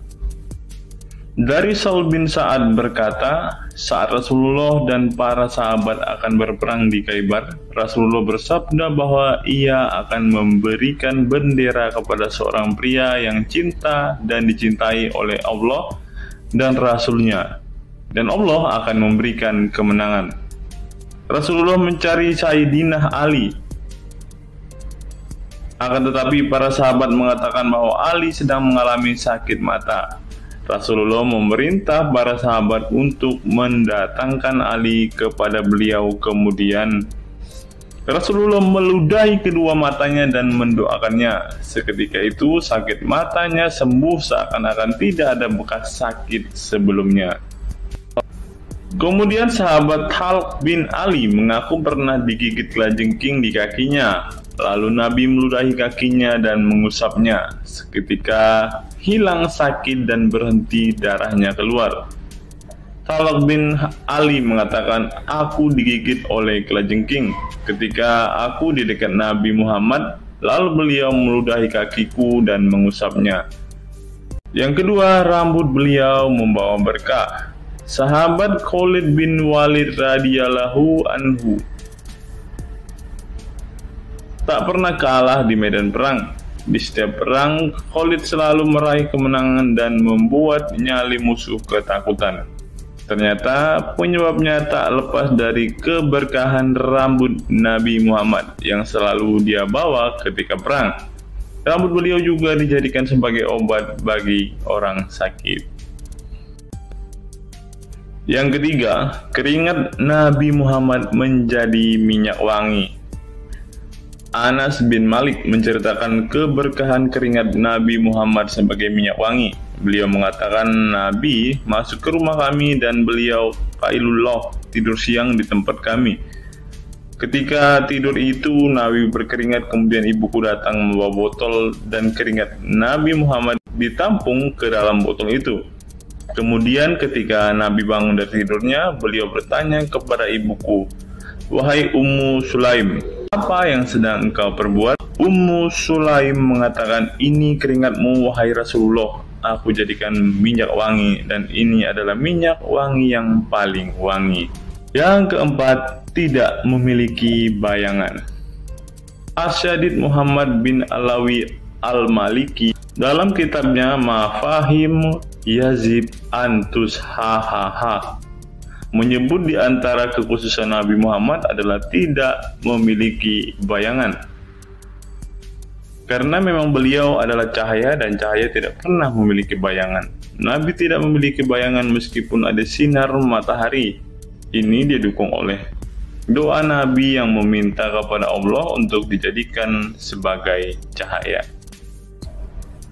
Hal ini disebutkan oleh Imam Muslim dalam hadis yang menjelaskan tentang bacaan Nabi dalam doa sujudnya. Ya Allah, jadikanlah di dalam hatiku cahaya, di pendengaranku cahaya, dalam penglihatanku cahaya, di sebelah kananku cahaya, di sebelah kiriku juga cahaya, di depanku cahaya, dan di belakangku cahaya, serta di atasku cahaya, juga di bawahku cahaya, dan jadikanlah untukku cahaya. Dalam riwayat lain juga disebutkan, jadikanlah aku cahaya. Yang kelima, tidak pernah menguap. Dalam kitab Al-Qashais Al-Kubra, Imam Asyuyuti menyebutkan riwayat Nabi Muhammad yang sepanjang hayat tidak pernah menguap. Ditakris oleh Imam Al-Bukhari dalam kitabnya Al-Tariq dan juga Ibnu Abi Saibah dalam Musannafnya, dan dari Isa Ibnu Sa'ad dari Yazid bin Al-Asham, beliau berkata bahwa Nabi Muhammad tidak pernah menguap sama sekali. Yang keenam, hati beliau tidak pernah tidur.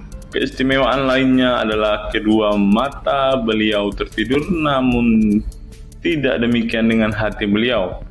Suatu waktu Nabi Muhammad pernah ditanya oleh istrinya Sayyidah Aisyah tentang tidurnya selepas sholat witir. Wahai Rasulullah, apakah engkau tidur setelah sholat witir?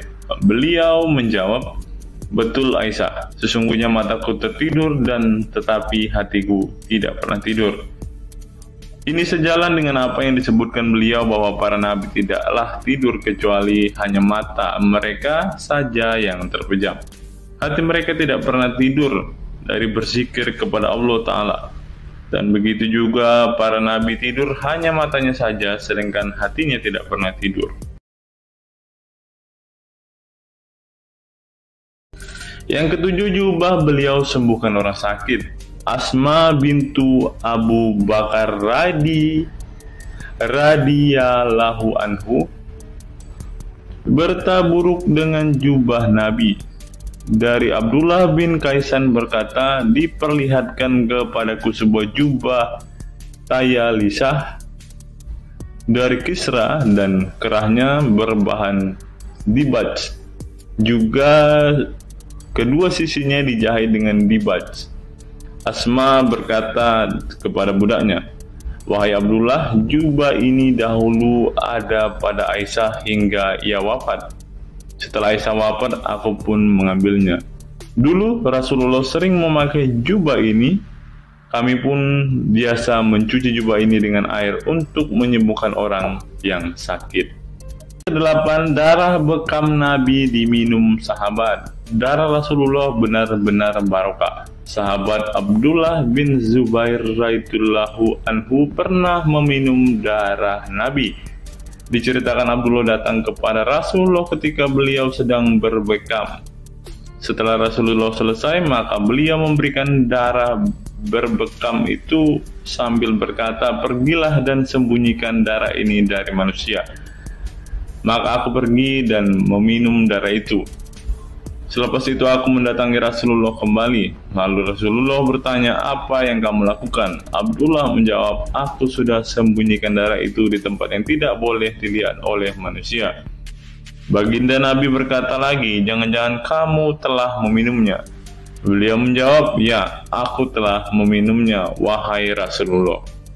Setelah meminum darah itu, Nabi Muhammad berkata kepada Abdullah, "Sungguh engkau telah menjaga dirimu dari api neraka." Yang ke-9, tidak pernah ihtilam atau dalam tanda kurung mimpi basah. Ihtilam adalah keluarnya air mani karena sebab mimpi atau fantasi. Di Indonesia sering disebut dengan mimpi basah. Dan itu tidak pernah terjadi pada Nabi Muhammad.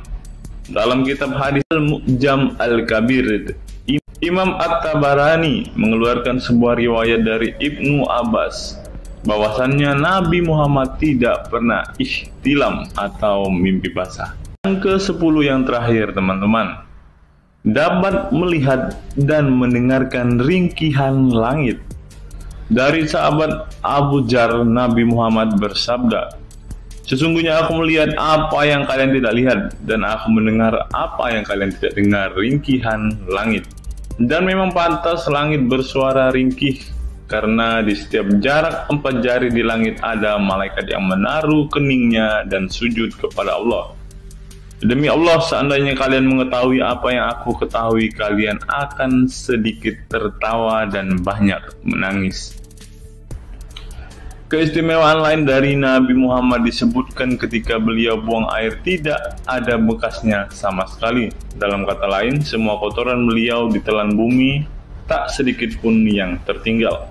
Beliau juga mampu melihat ke belakang dengan jelas sebagaimana beliau melihat ke depan. Itulah ke-10 keistimewaan Nabi Muhammad yang juga menjadi bukti kenabian beliau. Rasulullah adalah manusia sebagaimana umatnya, akan tetapi Allah menjadikan beliau sebagai manusia yang tidak seperti manusia pada umumnya.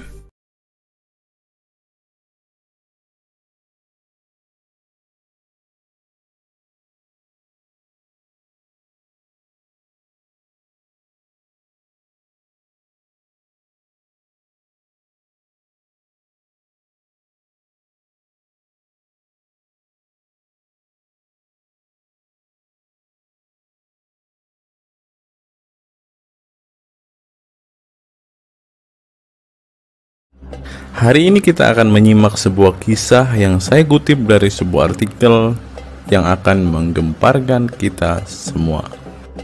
Karena kisah ini berisi sebuah cerita tentang para sahabat Nabi Muhammad yang katanya masuk surga. Bagaimana mungkin para sahabat ini bisa masuk surga? Sedangkan junjungan mereka sendiri pun tidak mempunyai kepastian surga. Seperti yang diungkap Bapak Quraisy Shihab berikut ini. Tidak benar, saya ulangi, tidak benar bahwa Nabi Muhammad sudah dapat jaminan surga.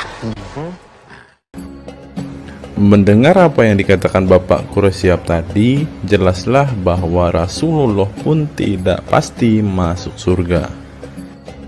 Bagaimana mungkin para sahabat masuk surga jika sang junjungan sendiri tidak punya kepastian surga? Memang sedikit aneh sih teman-teman. Nabi tidak pasti masuk surga, tapi para sahabat masuk surga. Mungkinkah para sahabat lebih baik dari sang Nabi?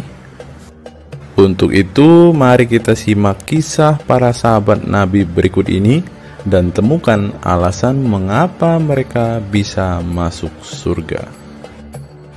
Kisah sahabat Nabi Muhammad SAW yang dijamin masuk surga oleh Allah SWT.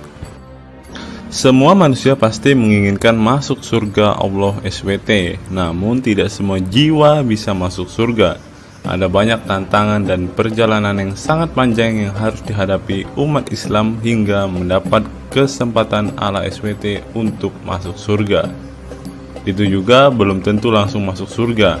Mungkin harus ke neraka untuk menghapus dosa-dosa terlebih dahulu. Meski demikian, kita bisa belajar dari kisah sahabat Nabi Muhammad SAW yang dijamin masuk surga Allah. Mereka tidak begitu saja mendapat tempat yang keindahannya kekal abadi. Berbagai ujian keimanan dan fisik dalam mengarungi kehidupan mereka di jalan Allah SWT. Siapa sajakah sahabat Nabi SAW yang dijamin masuk surga? Simak selengkapnya dalam ulasan berikut ini.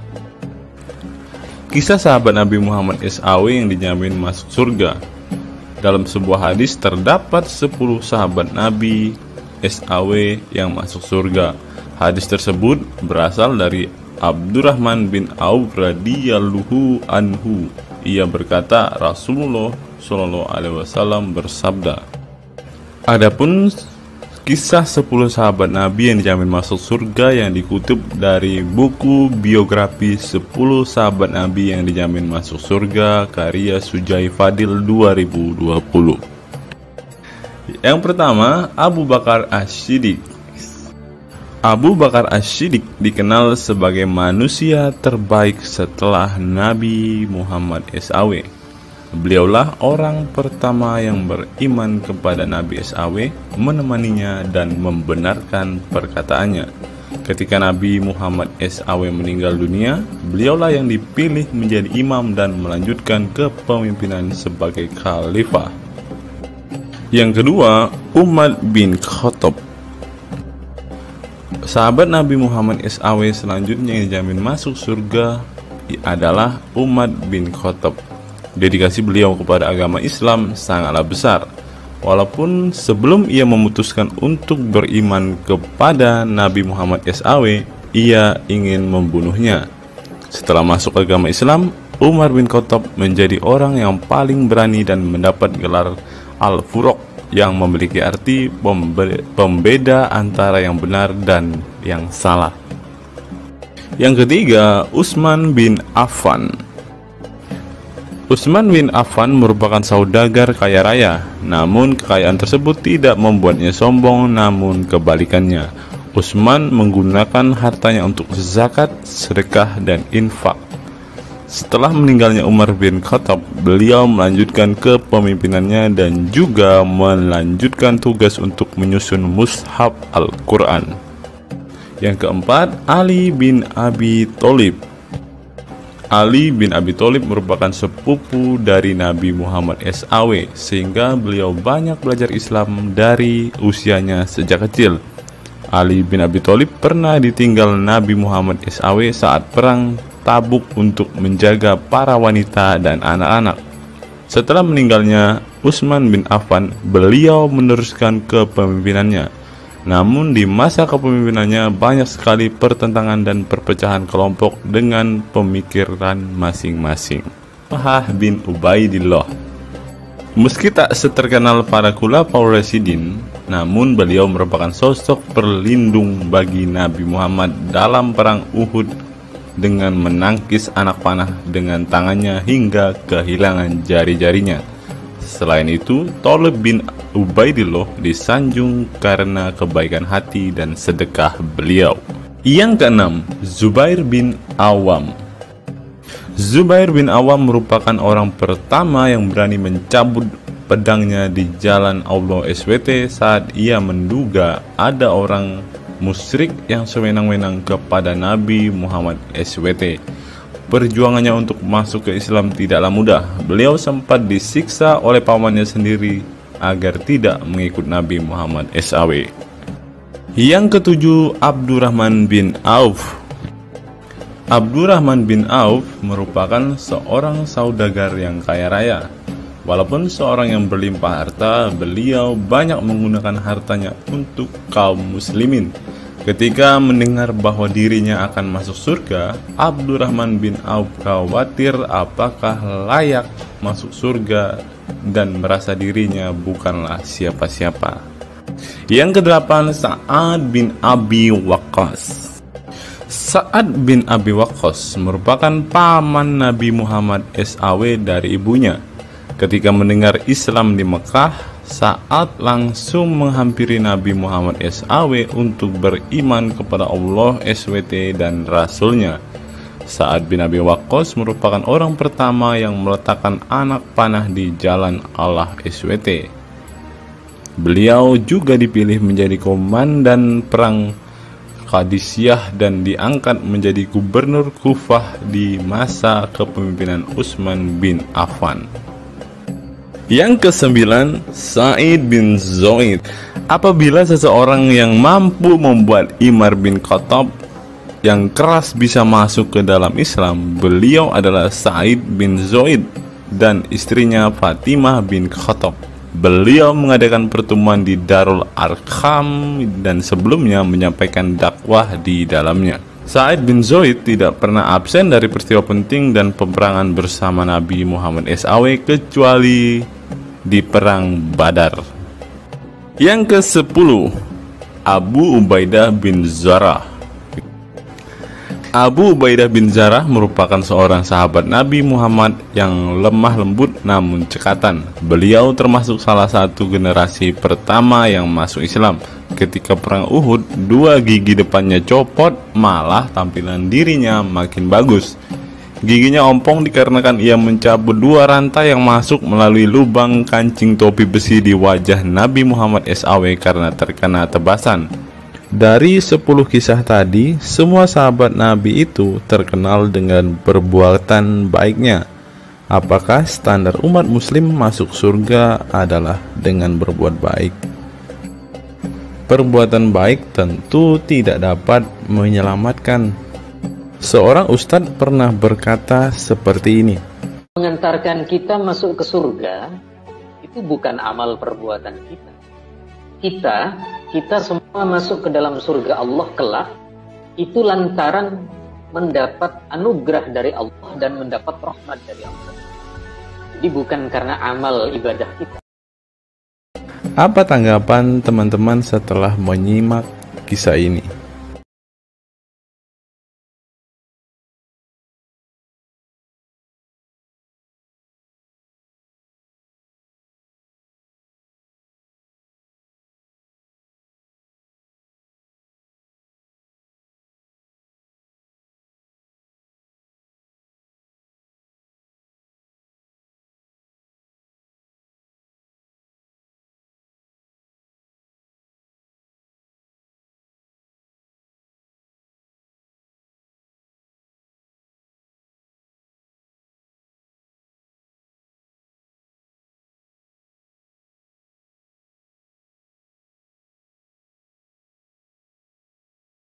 Saya teringat dengan satu perkataan seorang ustadz, teman-teman. Ustadz ini mengatakan bahwa Memang benar saudara-saudara muslim kita itu hanya suka membaca Al-Quran, suka berbahasa Arab, tetapi pada kenyataannya mereka ini teman-teman ternyata adalah orang-orang yang tidak paham sama sekali dengan apa yang mereka baca, teman-teman.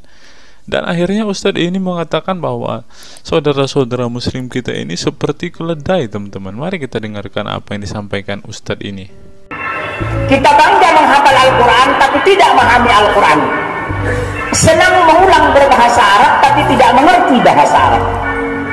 Suka membaca Al-Quran tapi tidak memahami maknanya. Akhirnya apa? Menjadi keledai di Indonesia.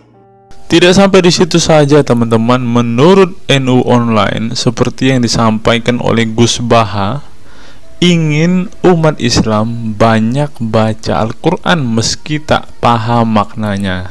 Teman-teman bisa baca sendiri ya judul artikel ini. Artikel ini mengatakan seorang Gus ingin umatnya itu semua umatnya dia ingin bahwa mereka harus mau dan rajin membaca Al-Quran, teman-teman. Walaupun ya pada kenyataannya apa yang mereka baca mereka tidak ketahui, apa yang mereka baca mereka tidak tahu maknanya, teman-teman. Mari kita dengarkan dan lihat apa isi dari artikel yang diransir oleh NU Online ini, teman-teman. Jakarta, NU Online.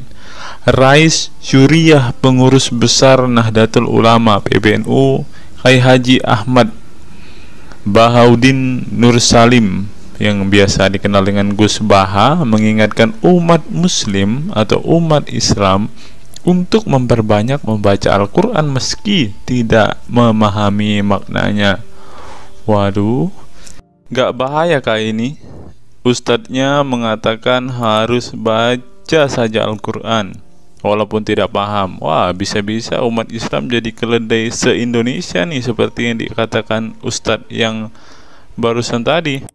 Karena semuanya disuruh baca, disuruh hafal, tidak peduli tahu atau tidak arti dan maknanya. Aduh, gimana ini teman-teman? Sebagai kitab suci, Al-Quran harus lebih dekat dengan umat Islam. Cara mendekatinya bisa dengan mempelajari dan memahami kandungan Al-Quran atau membacanya. Membaca Al-Quran lebih bernilai ibadah, terutama di bulan suci Ramadan. Saya paling sangat ingin di Ramadan ini banyak membaca Al-Quran, baik membaca secara qiraatan saja atau lebih jelasnya.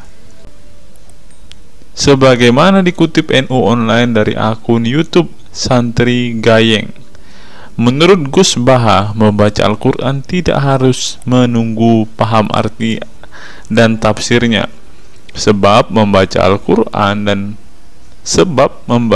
Al-Quran dari huruf ke huruf sudah bernilai ibadah. Meskipun seorang yang membacanya itu tidak paham arti dan maknanya, terlebih ketika membaca dan kemudian menjadikan isi Al-Quran sebagai bimbingan hidup. Gus Baha mencoba melogikakan orang yang membaca Al-Quran tetapi tidak memahami maknanya. Ia menjelaskan ketika seseorang membaca Al-Quran dan tidak paham maknanya, maka seseorang itu hanya menyibukkan diri dengan kalamullah. Hal ini menurut Gus Baha sesuatu yang baik. Tetapi Ustadz yang tadi mengatakan kalau hanya bisa membaca tetapi tidak ngerti maknanya, mereka sama dengan keledai di Indonesia. Nah, sekarang umat muslim bingung nih harus ngikutin yang mana, mau jadi keledai atau hanya menjadi pembaca tetapi tidak tahu apa-apa nih. Lanjut teman-teman. Efek dari kesibukan dengan kalamullah itu pasti tidak melakukan maksiat.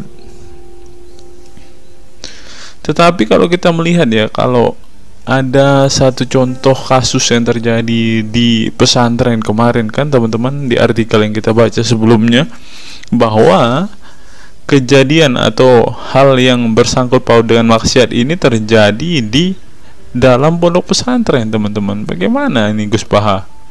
Kalau Anda mengatakan bahwa ketika orang sibuk dengan membaca Al-Quran dengan kesibukan membaca kalamullah dan bisa terhindar dari melakukan hal-hal maksiat, tapi kok di pondok pesantren malah terjadi maksiat nih Gus Baha, bagaimana ini?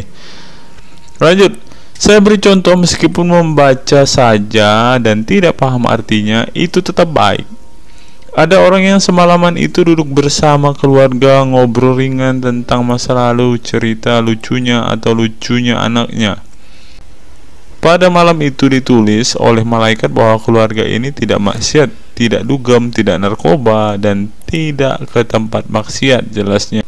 Gus Baha mengatakan keberkahan dari seorang muslim atau muslimah menyibukkan diri bercengkrama bersama keluarga, asik guyon dengan teman dan tetangga adalah tidak melakukan maksiat dan tidak macam-macam, apalagi jika saat itu membaca Al-Quran.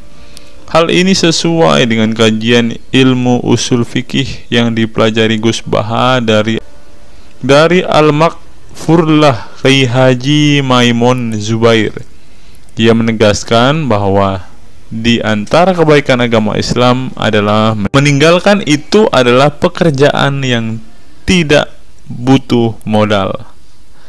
Gus Baha menjelaskan, apabila seseorang ingin mendapat pahala sholat maka harus sholat.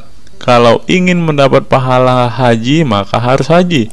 Namun ada kebaikan yang tidak perlu modal, yaitu meninggalkan kemungkaran. Caranya cukup meninggalkan hal-hal yang dilarang Allah. Cara meninggalkan kemungkaran bisa dengan bercengkrama dengan keluarga, baca Al-Quran, bercanda dengan teman, dan hal positif lainnya.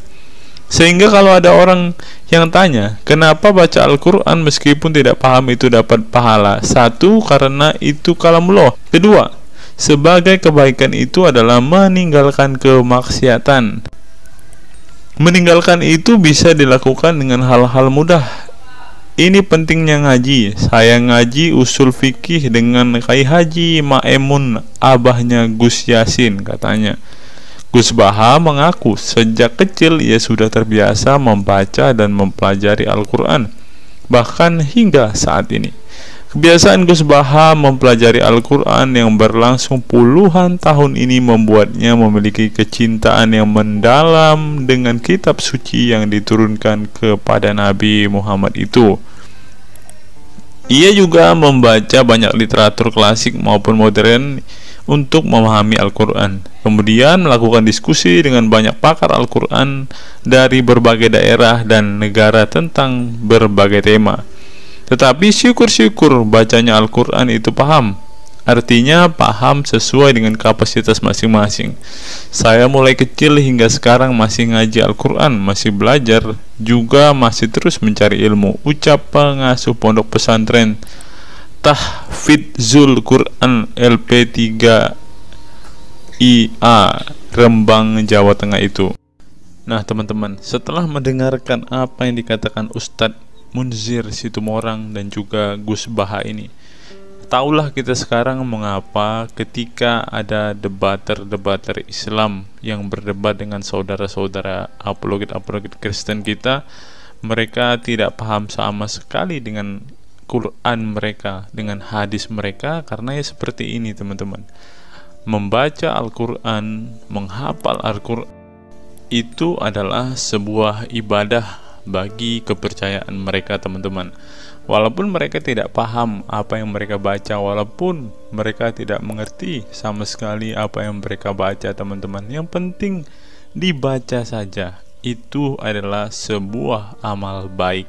Nah teman-teman, kita belajar bahwa ketika apologet Kristen berdebat dengan para apologet Islam atau dengan para polemikus Muslim, inilah yang terjadi teman-teman. Mereka tidak paham sama sekali ketika mereka ditanya isi hadis dan Qur'annya. Karena pada intinya atau pada kenyataannya, seperti pengakuan dua ustadz ini tadi, bahwa memang benar umat muslim itu hanya senang membaca, hanya suka membaca hanya suka mengimani tetapi tidak paham sama sekali dengan apa yang mereka baca dan imani, teman-teman. Sebagai contoh, teman-teman, kita kalau melihat perdebatan antara Gurunda Zuma dengan apologet-apologet Kristen ya, ketika Zuma ditanyakan ayat-ayat Al-Quran atau hadis-hadisnya, Zuma pasti tidak pernah menjelaskan ayat dan hadis itu, teman-teman. Alasannya ya kita tahu ya, sekarang ternyata memang Zuma pun ternyata hanya hafal, hanya suka membaca tetapi tidak paham dan tidak mengerti sama sekali dengan apa yang mereka baca dan hafalkan, teman-teman. Ya, jadi kita bisa ambil kesimpulan bahwa orang-orang model seperti ini sama seperti keledai di Indonesia, seperti yang diungkapkan oleh Ustadz Munzir Situmorang tadi, teman-teman.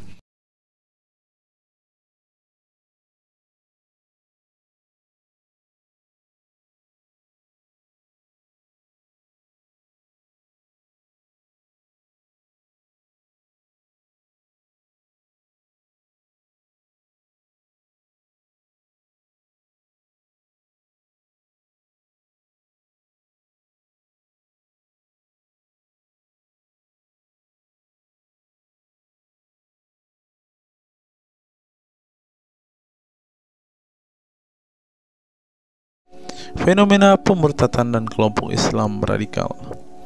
Sejumlah sarjana Islam mengemukakan hukuman seorang murtad adalah hak prerogatif Tuhan, bukan wewenang manusia. Masalah pemurtadan selalu menjadi isu penting dalam sejarah wacana keislaman. Dalam Islam, tindakan atau sikap seseorang muslim meninggalkan agama Islam, baik dengan perkataan maupun dengan perbuatan, disebut dengan ridah atau irtidad dalam bahasa Arab. Dan orang muslim yang melakukan tindakan ini disebut murtad. Nah, seperti yang dikatakan oleh Yakut tadi, teman-teman, dengan mengatakan toa itu seperti gonggongan anjing, dia sudah murtad, teman-teman. Itulah sebabnya saudara-saudara muslim menganjurkan dia untuk istighfar dan mengucapkan 2 kalimat syahadat kembali. Lanjut. Seorang dikatakan murtad belum tentu mereka pindah atau konversi ke agama baru. Bisa juga mereka kemudian memilih untuk tidak beragama, menjadi sekuler, ateis, agnostik, dan lain sebagainya. Masalah pemurtadan ini bukan hanya diskursus dan fenomena eksklusif dalam Islam saja, tetapi juga dalam agama-agama lain ya. Ada banyak pendapat di kalangan sarjana muslim tentang status ridah yang dan bagaimana seharusnya memperlakukan seorang murtad. Ada yang berpendapat ridah adalah masalah kepolitikan, bukan masalah teologi keagamaan, sehingga orang yang keluar dari Islam murtad tidak perlu dikenai hukuman apapun, termasuk hukuman pembunuhan.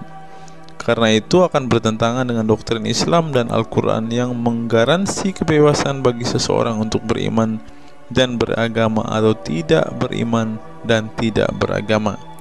Bagi mereka, sejarah hukuman pembunuhan bagi orang-orang yang keluar dari Islam lebih mengacu pada fenomena dan alasan sosial politik belaka.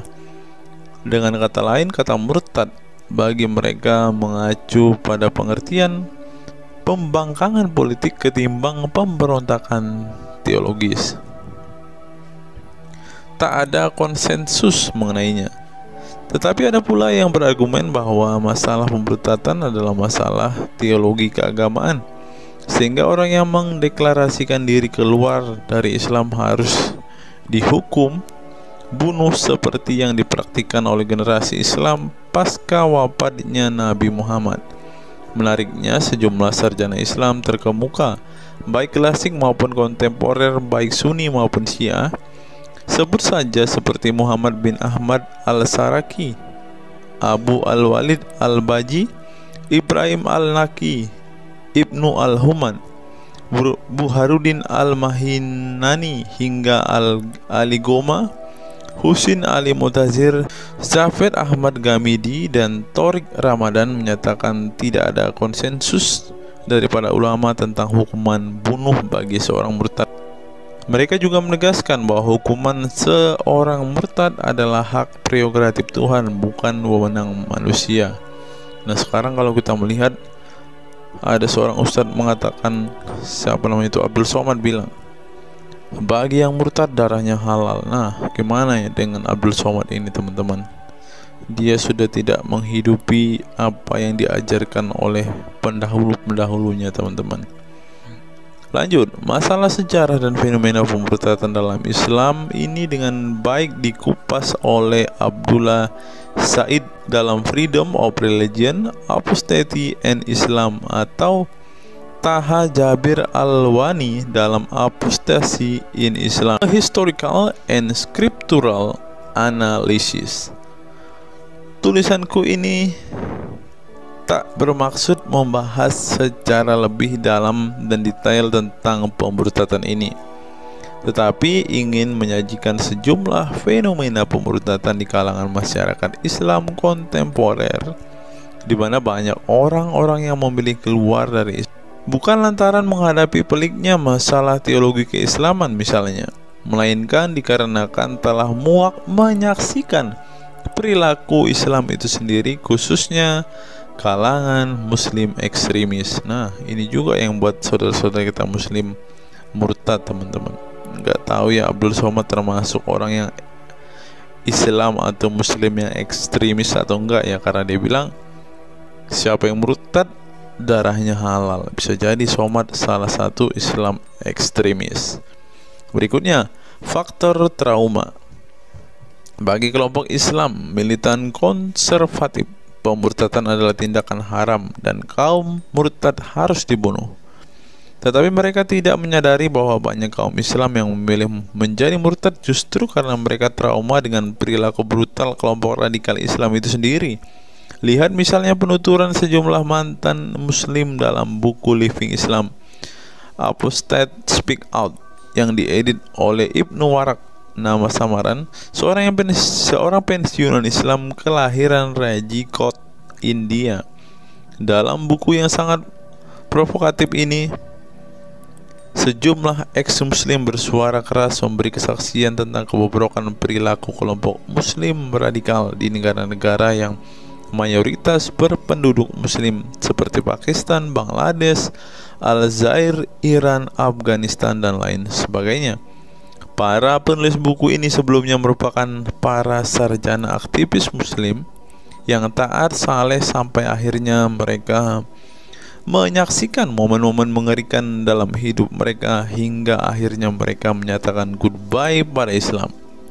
Lihat teman-teman, mereka ini adalah saksi keekstriman Islam, teman-teman. Kini mereka memilih menjadi Kristen, agnostik, ateis, humanis, sekularis, free thinker, dan lain sebagainya. Setelah mendeklarasikan dari emoh pada Islam, mereka kemudian pada umumnya memilih tinggal di Barat, khususnya Amerika Serikat, Kanada, Eropa Barat, dan Australia. Karena kalau mereka tinggal di Arab ya pasti dipenggal, teman-teman. Sebagai suaka baru mereka dengan pertimbangan satu, masalah ketidakamanan jika mereka tinggal di negara asal mereka, sebab seorang yang pindah agama dihukumi murtad dan mereka itu bisa dibunuh. Nah, benar apa yang saya katakan tadi kan, teman-teman.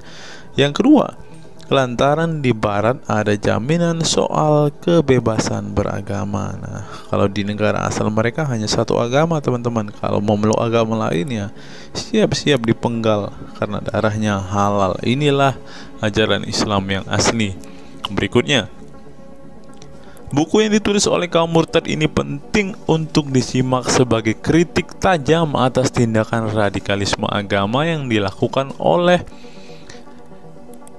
meminjam istilah Muhammad Said Asmani, kelompok ekstrim yang sering menebarkan kekerasan dan kebencian dalam menyampaikan pesan-pesan